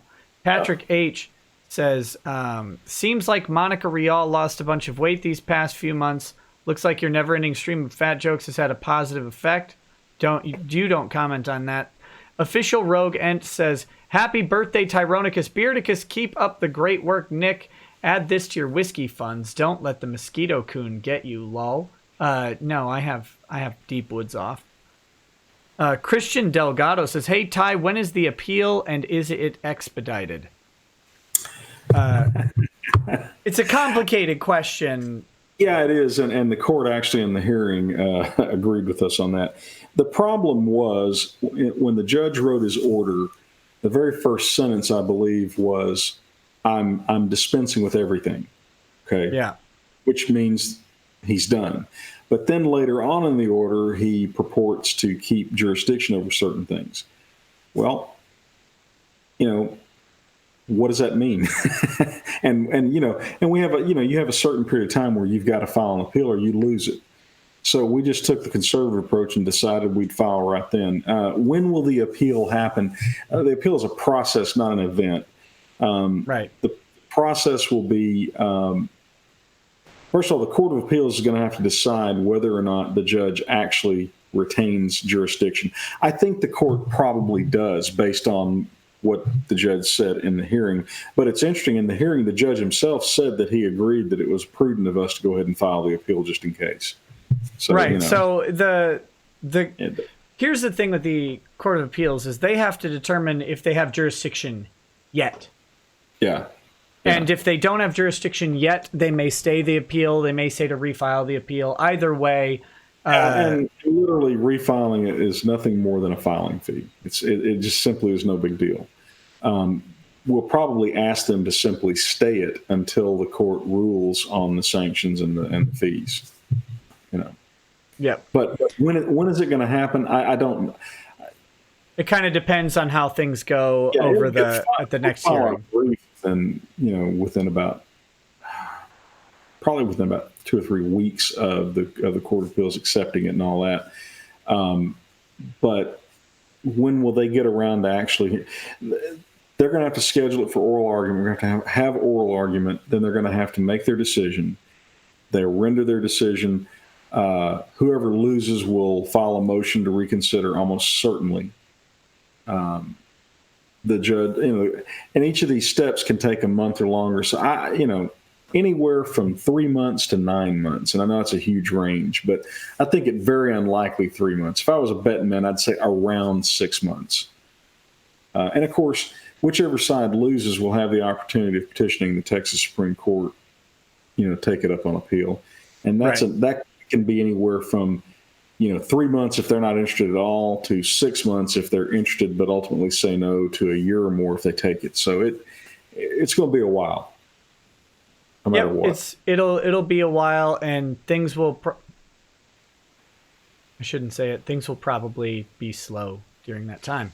Okay. Yeah, I'll say this: the Fort Worth Court of Appeals, I think, has a pretty good reputation for moving stuff through quickly, but. Quickly in the legal system definition is not anything like what the ordinance is measured in months and months of time. Yeah. I can't imagine a scenario where this got resolved in less than 3 months, and most likely 6 months or more. It'll be a while. Yeah. But we will be there. Yep. That's Stars Girl Forever says, if there's a civil war, I'm enlisting in Ty's army. Thank you. Rhino says, with all due respect, the only time in my lifetime there was forced gun confiscation happened under George W. Bush, and Republicans didn't raise hell. I assume that's Katrina. I assume they're talking about Katrina, maybe? I would think the assault weapons ban. No. The assault weapons ban was way earlier. Must have been Katrina. Yeah, but what you got to remember was there was a Democratic mayor of New Orleans. And gosh, federal agencies might have gotten a little out of control. Gee, who could have possibly done that? But no, I don't disagree. The Republicans have never been particularly strongly pro-gun until recently. And that's why we've got to stop just blindly supporting the R and Except the problem is focus on. Democrats are, for all practical purposes, universally in favor of gun confiscation. So it's, do we line up with the people who flat out want to take our guns almost to a man, or we line up with people, half of which want to take our guns and half don't? Now, to the GOP's credit, it's finally beginning to figure out that the base is very strongly pro-gun. And so now all of a sudden, a lot of so-called conservatives who 10 or 20 years ago were perfectly fine with sensible gun laws are now coming out like, screaming about the Second Amendment and stuff. Yeah, we just, I'm saying at the primary level, look for your more libertarian leaning Republicans. Look for people who support the Constitution. Look for people who are not looking at sensible restrictions or something like that. The Constitution says shall not infringe. If you want to change it, change the Constitution. That's it. Right. That's it. That's exactly right. Change it by the way we've got it set up. I guess my point is, there used to be pro-gun Democrats. There are no pro-gun Democrats except for Joe Manchin, who is a Republican. I don't know why he just won't. There's one here who has to be pro-gun. He's actually the Democrat congressman in my district, Colin Peterson. How on earth is he getting reelected when his opponents can simply say, this guy is the party of people who are applauding Beta, who says, hell yeah, we're going to take your guns? Beat money.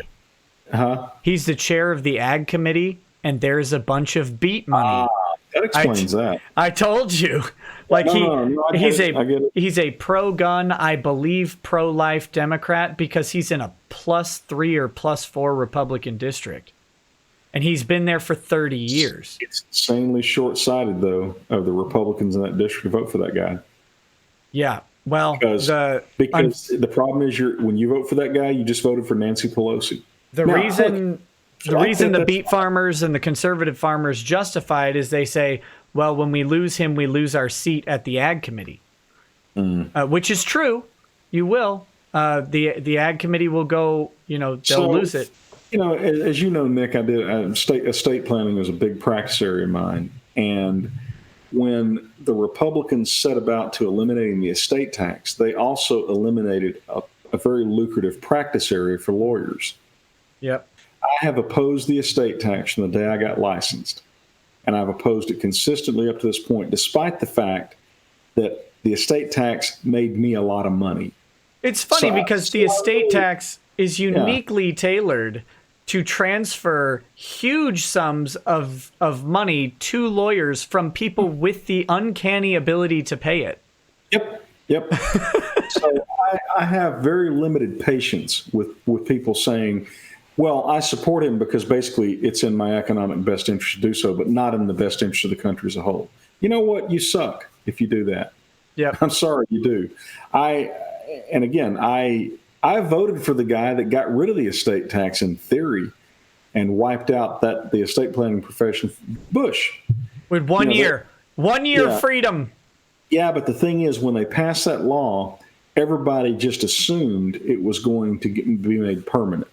Yep. And so for about 3 years afterwards, there was no estate planning business to be had. Unless you went to the very high net worth people, which I tend to specialize in as well. But anyway, here's the thing: if you're gonna vote for your own narrow best interest, fine. But don't sit around and call yourself a Republican or anything else. You're nothing but a whore. Ooh, spicy. Well, I'm sorry, but that's the truth. If you're going to say, look, I don't care what happens to the country at all as long as I can line my pockets, fine. Have the guts to admit it. Have the honesty to just say that's what you're doing. I can respect that. But don't stand there and say, I'm a conservative Republican, but I'm going to vote for this Democrat because he puts money in my pocket. Right. Yeah. No, I'm not a fan of that. And no, I knew you weren't. I'm just off on a tear. Yep. Yes Man 2044 says thoughts on China stuff. It's a big topic. We're going to win that conflict. Whether it's economic or military, we're going to win it. Well, I think they're probably referring to that cost, but I think they're talking Well, maybe, but I thought maybe they were talking about China versus Hong Kong issues, but maybe they are talking about the trade war stuff. Hong Kong is screwed unless China is actually smart enough to realize that Hong Kong is worth a lot of money in a free state. And unfortunately, I don't think the Chinese totalitarians are able to understand that. No, they're willing to sacrifice money for the power of the state. Well, the thing is, too, they're true believers. Don't ever forget that. Everybody seems to think the Chinese just sort of play acting at communism. They're not. They're true believers. Mm-hmm. And their culture is deeply authoritarian, regardless. Addie White, thank you for the donation. Robert H says free super chat. Thank you, buddy. Harry Thompson says question Ty Beard. Order of difficulty starting with least difficult, ending with the most difficult. Taking guns from Texas, taking over China, taking down Kiwi farms.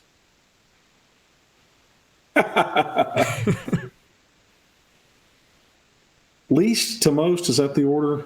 Mm-hmm. Taking down China, taking guns from Texas, and of course, taking down the farms would be the most formidable task of anyone. I still love you guys, despite the fact that you wounded my inner child. General John. Just kidding. General John N. Wallace says, pleased to meet you, Mr. Beard, and hail, Nick. You guys are helping me through a long night, and I adore you helping Vic. God bless and happy birthday. Hey, thank you. I got to say, never in my 23-year career have I ever been thanked for doing my job.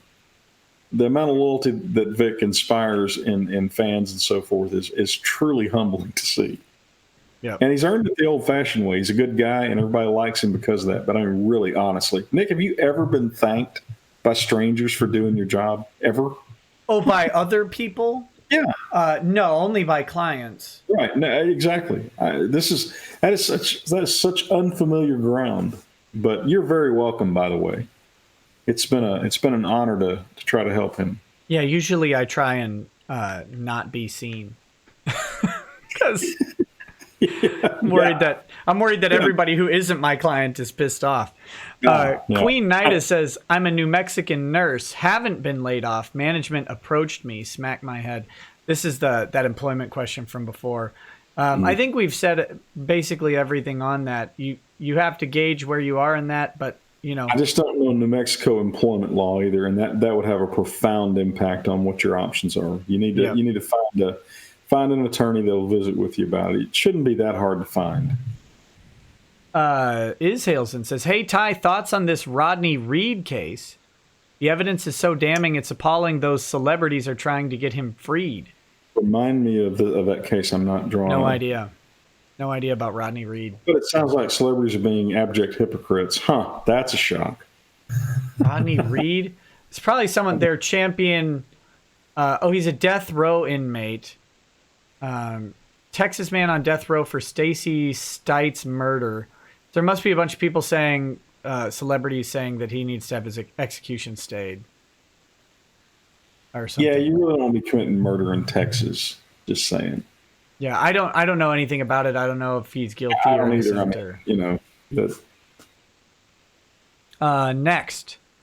Next. Kilroy was here, says happy birthday, James Tiberius Kirk. Thank you. No one important says, did you gentlemen... Wish. What? I said I wish. Did you gentlemen hear about the OK Boomer meme taking off like a shot these past few weeks? How dare they not give you royalties? Yeah, did you hear the people... the Shatner torched them. Was that the one that called Shatner a boomer and he just wailed on them? Oh, yeah? I didn't see him do it. Oh, yeah. Somebody called him a boomer, and Shatner says, okay, first of all, that's a compliment because I'm way older than a boomer. But he said, some of you millennials are getting to be about 40 years old. Isn't it time that you stop blaming other people? Shatner's like, he didn't care. Yeah. But he does make a fair point. I for one, have always been somewhat sympathetic to millennials. I feel like that they were largely sold out by the adults in their lives. They but at the same time, at some point, you do have to start saying, you know what,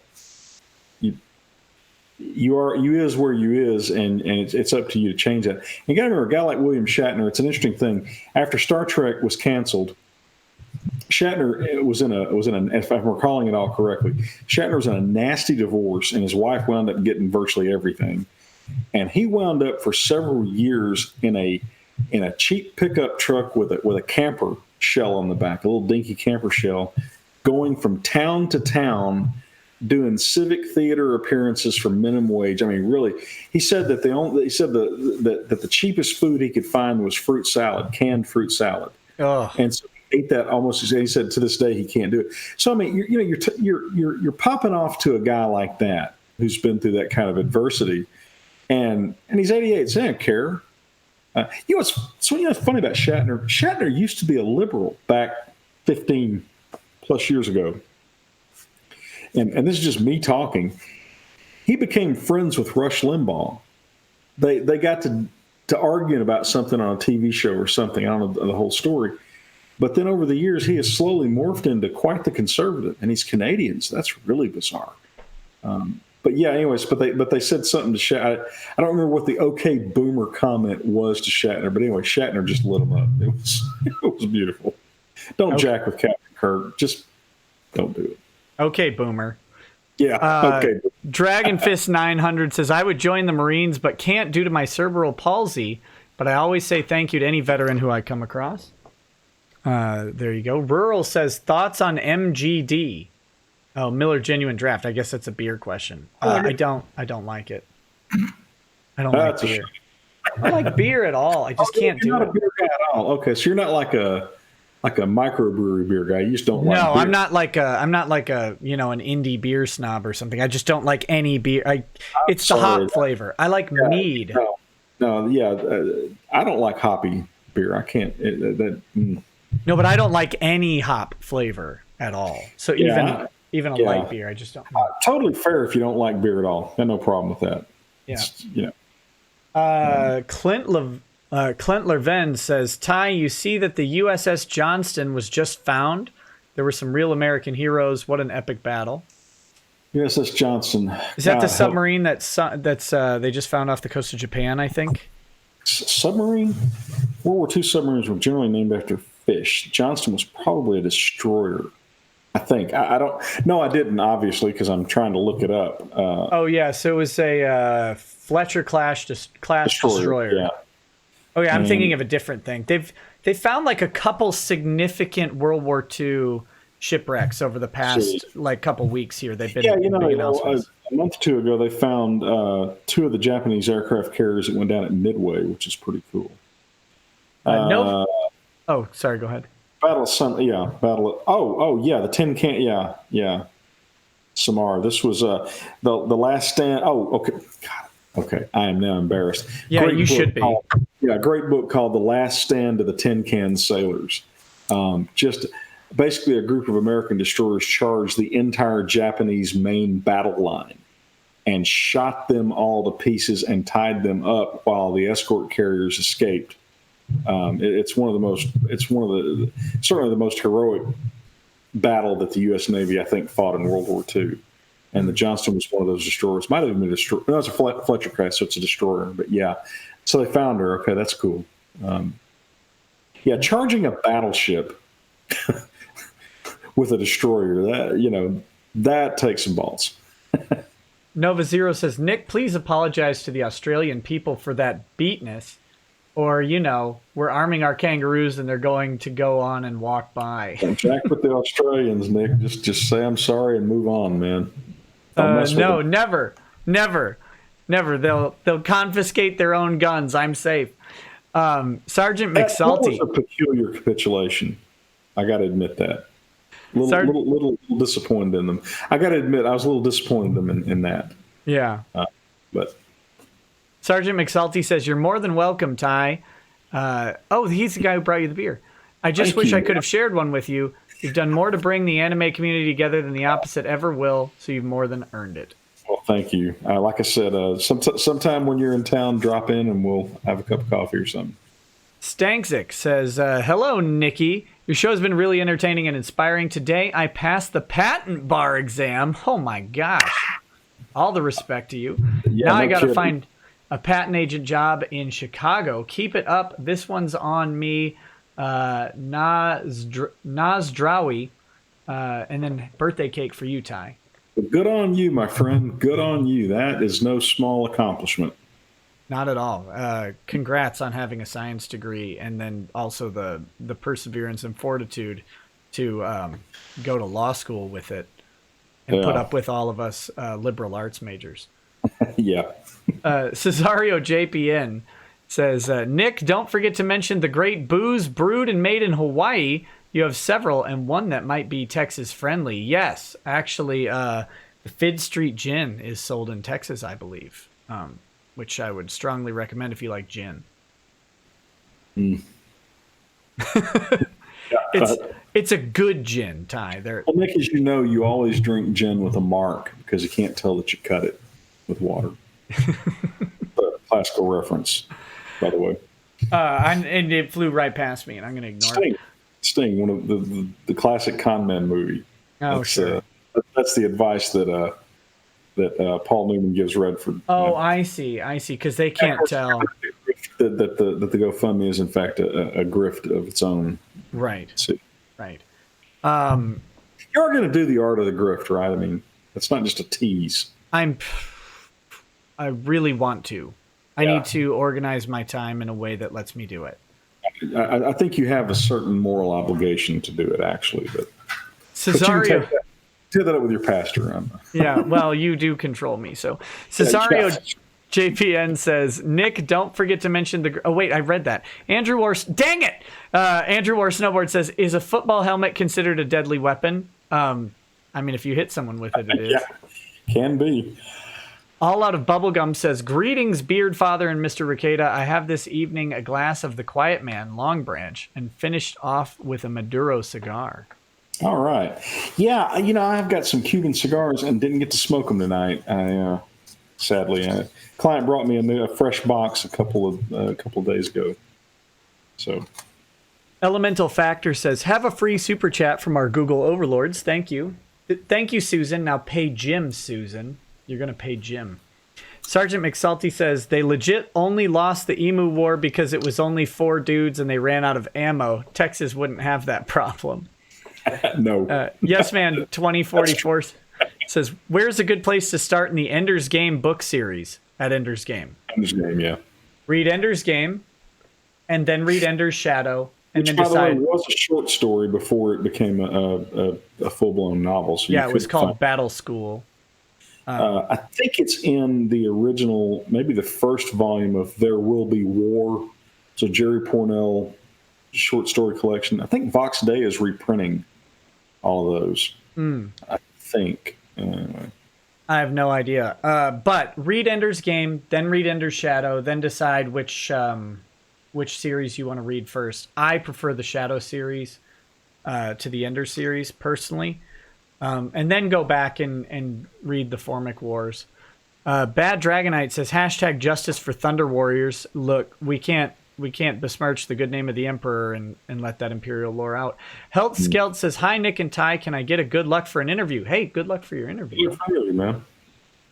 Alex P 10v2 says, hey, Nick, ever played the 40k game Warhammer 40k Space Marine? Oh, yeah, buddy. Lots of it. Get to play as the Ultra Smurfs against the Orcs and Chaos Forces. I played mostly online and was very good with a calling them Smurfs. Come on, that's disrespectful. A jetpack and a thunderhammer, baby. I was killing people like crazy. Logan Darklighter. I'll dig out my models that I did of Brianna's Space Marine chapter, the Emperor's Fluffy Bunnies. That sounds like heresy, and you should be purged. Well, it's basically the Playboy bunny logo, except the bunny's got like its mouth open with giant razor sharp teeth. Yeah, so. Perfect. Do they wear little high cut tights or no over their space armor? It's it's basically Blood Marines, livery, but you got the little white bunny with the sharp teeth. Logan Darklighter says, my game of choice. Some slack, man. My game of choice wasn't D&D, it was Traveler. Absolutely. That's a real man's game where you can die in character generation. No, you really can. You can die in character generation. Oh, God. Real men play Traveler, just saying. Yes Man 2044 says, excuse me, will it be possible to get Chris Hansen on? I would love to have Chris Hansen on. I don't know how to get in contact with him. But you're familiar with Chris Hansen, right? Not at all, really. The Catch a Predator guy? Why don't you have a seat over there? Predator. So they would organize like a sting where they would. Yeah. One of your shows, you were reading the transcript, the blood curdling transcript of one of these guys.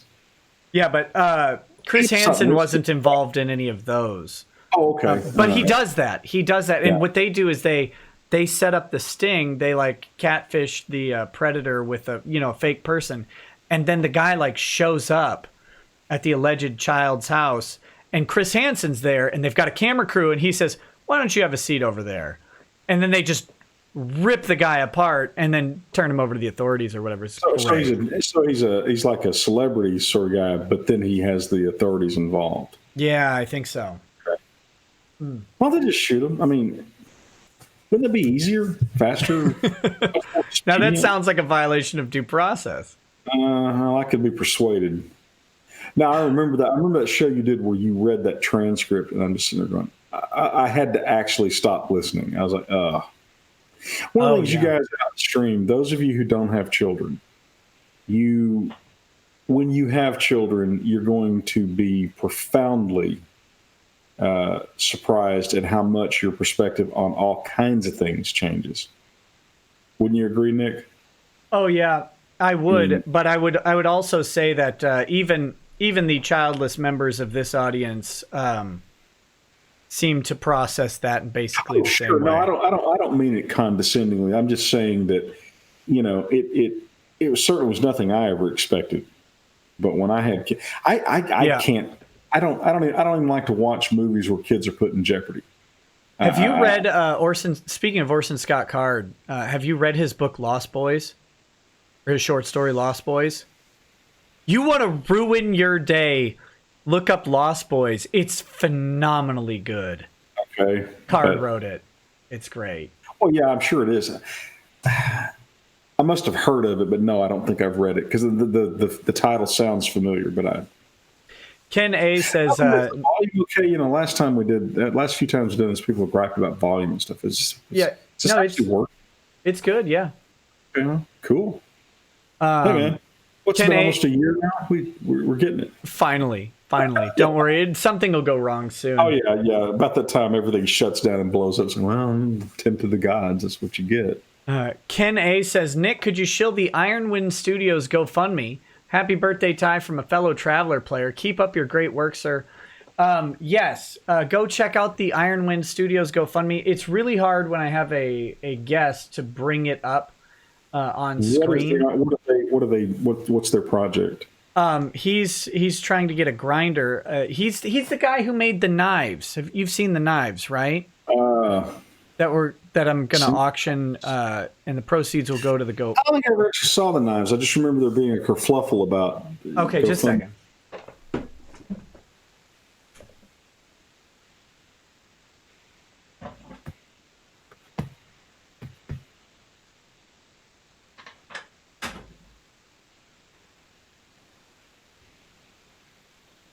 I've got two of them handy here. Just a minute. There's a third one, but it's oh wait, it's right here. Okay. So these are Klingon style knives. Okay. Made by Ken here. These are like, full tang. Oh, wait, you're over here, so you can see over here. Full tang knives. Handmade sheaths. I'm in awe of people that can do that kind of work. That's really good work. Well, wait till you see this one. Wait till you see that's the small one. Here's the big one. This is a handmade wooden sheath for it. This thing is so funny. Okay. Oh, nice. This is a serious implement here, right? I have no idea how practical of a weapon it is, but it looks badass. Oh, it's double edged and it's full tang. So this one's weighted a little heavy on the front. How's the balance? Is it, right here. There you go. So, like I said, this is such a long blade that it's a little heavier I'm on the front impressed. end. But really, yeah, that's amazing work. yeah, Wow. it's fantastic. So what he's trying to do is get a grinder for his shop to make the putting the edge on a little bit. How much is he trying to raise? I mean, grinders aren't that. It's not an insane amount of money. Let's see, what was it? It's Iron Wind Studios. Just a second. Is a special grinder for that purpose, or is it just like a standard? It's a belt grinder, and it's $1,200, and he's got $811 so far. That's a high end. I mean, you can get much less expensive belt grinders, but he's probably, he's probably working at a precision level. So yeah, he's looking to get one that's going to last and do a good job, and all sure. of that stuff. You don't want to go to the trouble you go to get all that stuff fabricated and have a crappy grinder that eats up too much of the blade or something. Right. So that's Iron Wind Studios, and yeah, Ken, I will shill it probably tomorrow on the stream when I'm gonna do. Well, I'm gonna have to run in a minute because I got Yeah, we're almost done. 7 o'clock call with investment bankers. That's gonna be fun. I'm just gonna go. Hey, what's wrong with you? I was on YouTube last night. Yeah. Okay, well, let's burn through these then. Sure. Yeah. We'll talk less. Happy birthday, Ty, from fellow Traveler player. Keep up the great work, sir. IRTP says, do either of y'all have any experience with any of the 40K RPGs? I don't. I've played Warhammer Fantasy role-playing, and it looked to me like I've got the it's a 2 or 3. I've got several of the 40K RPGs. They look to be built on the same engine. And if that's true, they're going to be really good. So, just haven't gotten around to it. I always thought that Games Workshop should have developed a full-blown role-playing game. But yeah, one of my Discord administrators, Keck, has been trying to get me to play one, and I will. It's just it's tough finding the time. Like everything else, yeah. Blackwing02 says top 3 D20 tabletops: 3.5, Pathfinder, and Epstein did not kill himself.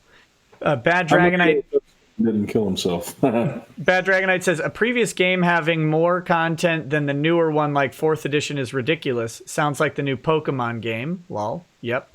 General John and Wallace says, you missed my super chat. No, I didn't. I just hadn't gotten there yet. So I'll pay again. Happy birthday, Mr. Beard. Pleased to meet you. Hail, Nick. Thanks for helping Vic out. God bless. Hey, back at you, buddy. Thank you so much. Wing012 says, TechoCon07 find evidence that Lynn Hunt is lying and show it to the world, and that should kick Vic off to the metaphorical cliff. Hunt's lips were moving, right? Yeah, well, it's hard to see behind the jaw, actually. Yeah, that's Bad. You be quiet. Yeah, sorry. Bad Dragonite says, hope you don't mind me shilling a channel, but Poke Crows Are Us is going to be streaming Pokemon tonight. They've been covering the Vic stuff for a while too. No, I do not mind you shilling a channel. Luminaire says, Ty or Nick, you are welcome to join my 5th edition game anytime. TL Universe says, a lathe? Get off the line, Wesley. Just a normal bottle of mustard says, as a machinist who specializes in them. What? Shut up, Wesley. As a machinist who specializes in them, I can professionally confirm that lathes indeed are cool. Totally random sci-fi thing. You do know they're actually looks like they're gonna have a Dune movie. Oh, about Josh Brolin, among other people, is Gurney Halleck. I'm gonna have to finish that stupid book. Oh my God. Okay, now I'm going to manipulate and commit forgery and become your trustee just so that I can punish you. You know, the problem with that book for me is not that I don't like it. It's that it's another universe's language to pick up on. Yeah. And so I read so much 40K, I've read so much Ender that my brain is always in these universes, and it's so shifting gears into Dune out of 40K is they're similar too, which makes it kind of harder. 40K is highly derivative of Dune, but right. But yes, let me give you just a real quick hint on Dune itself. What you have to understand about Dune is it is a low-tech, futuristic universe. No computers, okay? No robotics or any kind of gear. no guns, because shields stop all projectiles. Okay. And once I got my head wrapped around that, it made the universe a lot easier to understand, because just those two little things make it a completely unfamiliar science fiction universe. Yeah, well, that's not the problem for me, and it's not a problem. It's just my brain. It takes work for me to shift into the lexicon of Dune. The problem is that when you read Dune, if you're not conscious of those things, you're expecting just a typical space opera. There's a galactic imperium, and there's this and there's that, and no, it's a lot denser and deeper than that. But you have to understand Herbert created the only actually plausible future feudalistic society that's possible. You can't have feudalism if you've got guns. Right. Because any peasant with a month's training can kill an armored warrior who took years and years of training. Yeah. So he had to get rid of guns. I mean, it's the level of genius that guy has is astonishing. Sorry, I am obviously quite the fan. Yeah. Spectre06 Gaming says, happy fetal ejection day, Primarch Beardicus. Zernabog 2720, thanks for the donation. Balezar says, what's the post-mortem on the original CHUP dismissal / rulings? What happened from Ty's point of view? I think we've covered that pretty well. Yeah, we'll comment on that when the case is over. Yeah. Zernaborg 27. I think I have certain opinions.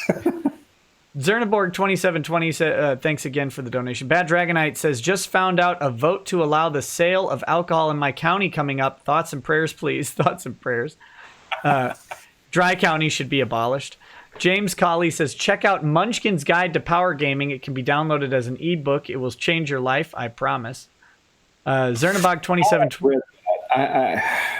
I've read that. I'm drawing a blank as to specifics, but yes, I've read that. That's Steve Jackson Games, I think. Anyway, yeah. They produce Munchkin, so it's probably them. Yeah. Zernabog 2720 says, my family puts up Christmas stuff after Halloween. We'll pray for you, fam. HEK says, hey, Nick. Died a little bit. So. Hey, Nick, I sent you an email for some laughs regarding a lad you debated on stream about Vic. Thanks for the great streams. Oh, I'll check it out, buddy. Mr. DJ Flyhigh says, hey, Ty, what did you think of the impeachment hearings? Also in Australia, we have a new dangerous creature more dangerous than a snake, feminists. Did you watch the impeachment hearings? I haven't. No, I hadn't had time. Look, so I got a friend, Matt Wilson. You've interacted with Matt on Twitter. Matt's a real sharp lawyer, good guy. Matt put forth a theory that Alan Dershowitz then later put forth a few weeks later, almost not word for word, but very.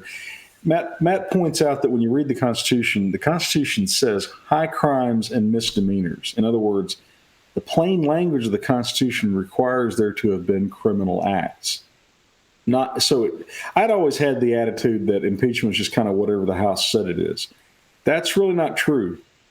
But I think it's it's a shit show because the Senate is not going to convict. I honestly don't know. Are the Democrats actually thinking they're hurting Trump? If they are, they're idiots.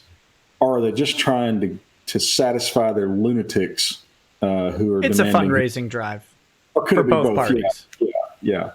Well, here's the thing. My theory is this. When the president comes out and says to his enemies, please, I triple dog dare you, classical reference, to impeach me, you probably shouldn't impeach him.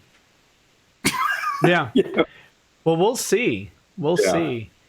Edward T. Riffman says, enjoy this free super chat. Love the show. Are either of you gentlemen familiar with Call of Cthulhu role-playing game? You mentioned it, yes. If so, what are your guys' thoughts? We covered that probably after that was It's sent excellent. in. Just excellent. Beige Devil says, I hope you read my Streamlabs before Ty leaves. Yep, we're burning through. Beige Devil says, at Ty, have you seen Read Peter Zeihan, R.E. Geopolitics? I don't think so. Hyrule 47 says, Nick needs beer with low IBUs. I just don't need beer. I've got whiskey. No one important says, oh, hey, and thanks you two. And of course, Vic. You got a bumper sticker out of that one, Nick. That's good. I don't need beer. I have whiskey. And of course, Vic for bringing the anime community together more so than, well, you already know who is tearing it apart. Alex P10v2 says, I did the mark on booze, but with vodka. Tip, turn the bottle upside down to mark. Unsuspecting people won't see it, and over replace. You know how you avoid tearing the anime community apart? You require all these voice actors, including Vic, to remember that it's about the fans. Yep. No one's tearing that community apart. There's just a group of people that have decided their own personal little situation is more important than the fans. That's it. Yep. Don Gamer Guy says, why are your beards not as big as my ZZ Top beard? Well, nothing is as big as a ZZ Top beard. But have you gone full Robertson? That's the question. Bad Dragonite says, hey, Nick, hope you don't mind me shilling for another channel, but Poke Crows are us are streaming Pokemon Ton. Oh, wait, I read that one. That was, you did that to me. I didn't. Zypher Warrior says, my name is Nick Rekieta and I support ad blockers. Come on. Don't do that. Senpai is home says, hey there, Nikki. When's Drex stopping by again? I don't know. As soon as I know, you will. Burnt Zapato says, free monies from YouTube. Thank you. Architect of Fate says, happy birthday, Beard Daddy. Ooh, never suck a lemon. I could have gone my whole life with that Burnt Zapato, thank you for the donation. Bad Vibe says, Ty, thank you for being interactive with us. You have my respect. I hope you see how many people appreciate you both as a nerd and a lawyer. I like you. Yeah. I never one time felt abandoned by anybody. Look, we had a bad thing happen. It was my fault. Yeah, we move on. Ron Crossman says, Google gave me super chats, take their money, then have more Google money. Thank you. Bad Dragonite says, 40K and Dune just ripped off Halo anyway. Am I right? Oh, you, sir, are in trouble. Thanks. You just unified me and Nick to want your blood outside your body. So, yeah. Zypher Warrior says, Mars Girl's arms are so long she killed Epstein. Gar just says, happy birthday to Ty from Finland. I've been lurking since this Vic debacle started and love the show. Keep up the good work, both of you. Hey, thanks, buddy. Hail to Finland, the only country that taught guerrilla warfare as a science in their military. Yeah. Respect. Ron Crossman says, more Google money. I'm sure they love it going here. Thanks, Susan. Beige Devil says, at Ty, have you read the Tecumseh series by Mar Barker? Absolutely. Empire of the Petal Throne. Well, I haven't read any of the fiction novels, but Empire of the Petal Throne was the second role-playing game, I believe, ever created. Well, no, Tunnels and Trolls was the second one. But anyway, an incredibly elaborate universe created right after D&D, and TSR released it in a very limited edition run. And it's actually a better version of D&D. The guy was like Tolkien. He, for most of his life had fabricated this world in his head, and just it's an amazing universe. I've actually run Empire of the Petal Throne. So yeah. Ron Crossman says you should review Glenmorangie Nectar d'Or. I'll keep my eye out. That's booze, right? Yes, that's a whiskey, a scotch. Henry A says, Ty, what do you think of Jack Daniel's rye? Have you had the rye whiskey? Haven't had it. Hyrule 47 says, hey, Nick, check. If it makes Nick twitch, I'll probably like it. So no, it's well. Yeah. Hey, Nick, check out Food Quig whiskey. Ramen, right? I mean, I'll try anything once. Hey, Nick, check out Food Quig whiskey from Hyrule 47. I'll keep an eye out. Phoenix Lord Asserman says, please pray for my brave Drukari that fought the Tau and Ultramarines to a draw tonight in a 4K points game. Oh, man. Good luck, or good work on that. Yeah. The Dark Knight says, I believe in Ty Beard. Bad Dragonite says, just to make it up to you, Ty, Humble Bundle has the Black Library books in a bundle right now for a charity. A bunch of books for like $20. Oh, and they're audio books, and they're great. They're great. You should buy them. $18. You can get like the complete series of Nathaniel Garrow. Humble Bundle. So, yeah. Those are a great deal just in general. They have the complete story of Nathaniel Garrow in audio drama, and they're really good. Trust me. I'm an expert. Hellsnake says, if the Emperor had a text-to-speech device special 6, Tabletop Adventures, you need to watch that, Nick and Beard. I started watching the series. I'll find it. Bad Dragonite says, Spoonie is kind of a spurg now, but I'd recommend his Counter Monkey series all about D&D and other tabletop games. The Game Master says, I'm glad you and Ty are talking about D&D. I'm actually making my own tabletop RPG system right now based heavily on Pathfinder 1.0. And I was hoping you'd be up for covering the open gaming license on your show so I can understand where the pitfalls are. Maybe. Yeah, we could talk about that sometime, Nick. We should get an expert guest on. Well, Matt Finch would be the guy if he's available. Matt's busy, but he's he has his own YouTube channel. He would be my choice. But if we can't get a celebrity, you and I could find some way to hack through it. It's a fascinating thing, and it really revolutionized role playing in the 21st role playing in the 21st century. That's actually technically correct. So. I mean, you call him a celebrity, but well, he's a nerd celebrity. We've got more subscribers over here. I'm just saying. Yeah.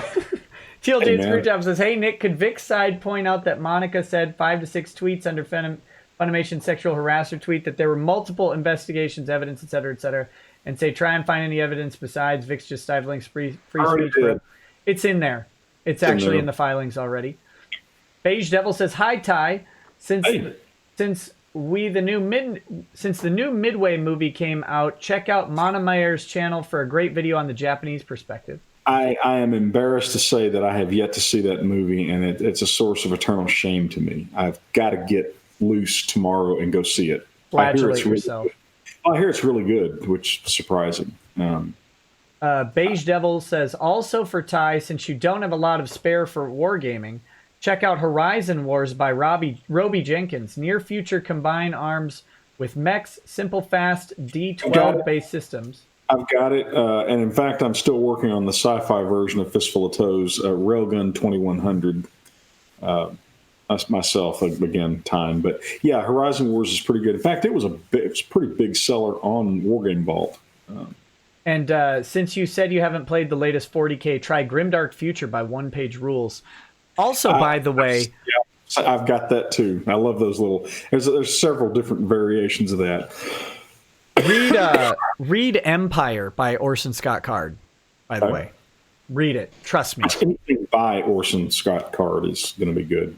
Yeah, but you'll love Empire. Unpersoned by the sci-fi loons because he is a conservative. He's not conservative, but yes, he did. Well, he's Mormon, so he. Yeah. So he's fairly liberal, but he took a conservative position on one hot button issue and was. And that's it. Yeah, we can't.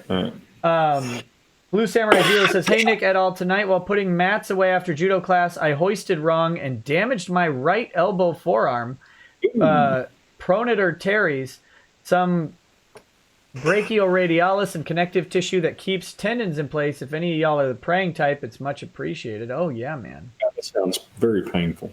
Henry Allers says, lost day 1776 of No Nut November. Went out jogging and my legs moved a little too quickly. Love y'all and remember to care for your prostate. Schwazoom says, in my opinion, affidavits and sworn affidavits are no. There's plenty of evidence past TCPA. Ron saying he acquired his info from Pull. Marky pretending to make out with Vic after he supposedly assaulted her, etc. Yep, and it's in the record. So we'll see. Up to the appeals court. Schwazoom says, also someone from Kiwi Farms made a point. If the defense is not supposed to be countering the evidence by the plaintiff in a TCPA hearing, why does it matter if the affidavits, etc., cause surprise? Look, again, that's going to be up to the appeals court. No surprise. Okay, and there's like 3 more and then we're done. Because I know you got to go. Cesario Acosta says, free dish toss. Cesario Acosta says, meant dosh. Oh, well, got 3 more of these anyways. Thanks, buddy. Night Blue Mage says, your thoughts, gentlemen, on Palladium riffs. I don't know anything about Palladium riffs. I never got into the Palladium games, but it was very popular back in the day. The guy, Kevin Simbedia is his name. He's actually a really good pen and ink artist, but was a real jerk when it came to litigation. In fact, if I'm not mistaken, unluckiest litigant in the world in the gaming universe, he went after Wizards of the Coast right before they released Magic. When you talk about it, whoops. Yep. I think that's him. I don't want to defame him. That's an honest. I believe that to be so, but sure. Never got into it. It's a complex D&D derivative type thing, but very popular. Has a lot of fans. Yeah. 3 more. And then I'll let you go. Ben Frail says, is Steve Jackson writing any new fighting fantasy? I have no idea. No idea. Bad Dragonite. That's the British Steve Jackson, I believe, that they're referring to. Bad Dragonite says, going to use this free super chat I just got to finally say happy birthday, Inquisitor Tyrius Beardicus Rex of the Woodworkers. Q. And no one important says, oh no, Ty, what are you doing talking on Nick's show? Lemoyne, Judge, he's doing it again. He's saying mean things about me on the internet. Oh, you haven't heard nothing yet. Sorry, did I say that out loud? No, you didn't. I didn't hear what you said at all. All right, guys, we're going to wrap this stream up. It's 2:45 in the morning, and Ty's got to go to sleep. Yeah, man, I'm glad to be back. I've missed you guys.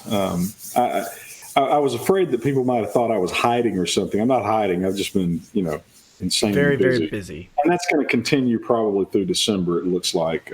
Year end, when you're doing these acquisitions, people really hump it to try to get it done by year end. I don't actually know why. The reasons that I've been given over the years don't actually wash most of the time. But anyway, they looks like I may have as many as 3 major merger and acquisition deals in at the same time, which is unprecedented. Well, it also means the economy is good. The merger and acquisition activity in my universe correlates very strongly with how good the economy is. And so,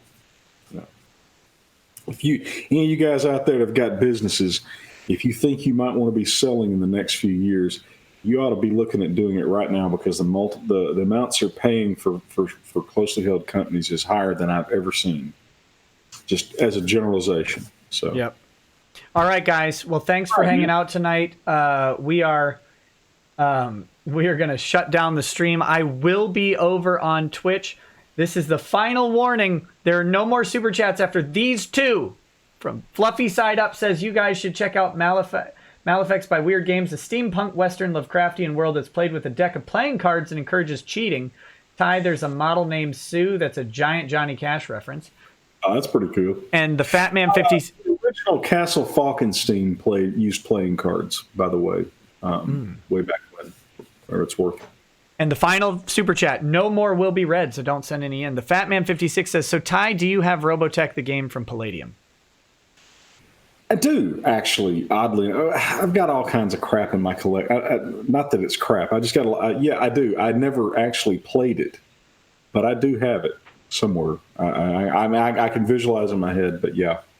All right, man. Well, let's. I'm gonna blank us out. Thank you, guys. Have a good night. Peace. Hey, thank you guys for all the well wishes for my birthday. Appreciate it. Nick, good to talk to you as always, sir. Yeah. Peace, guys. Peace.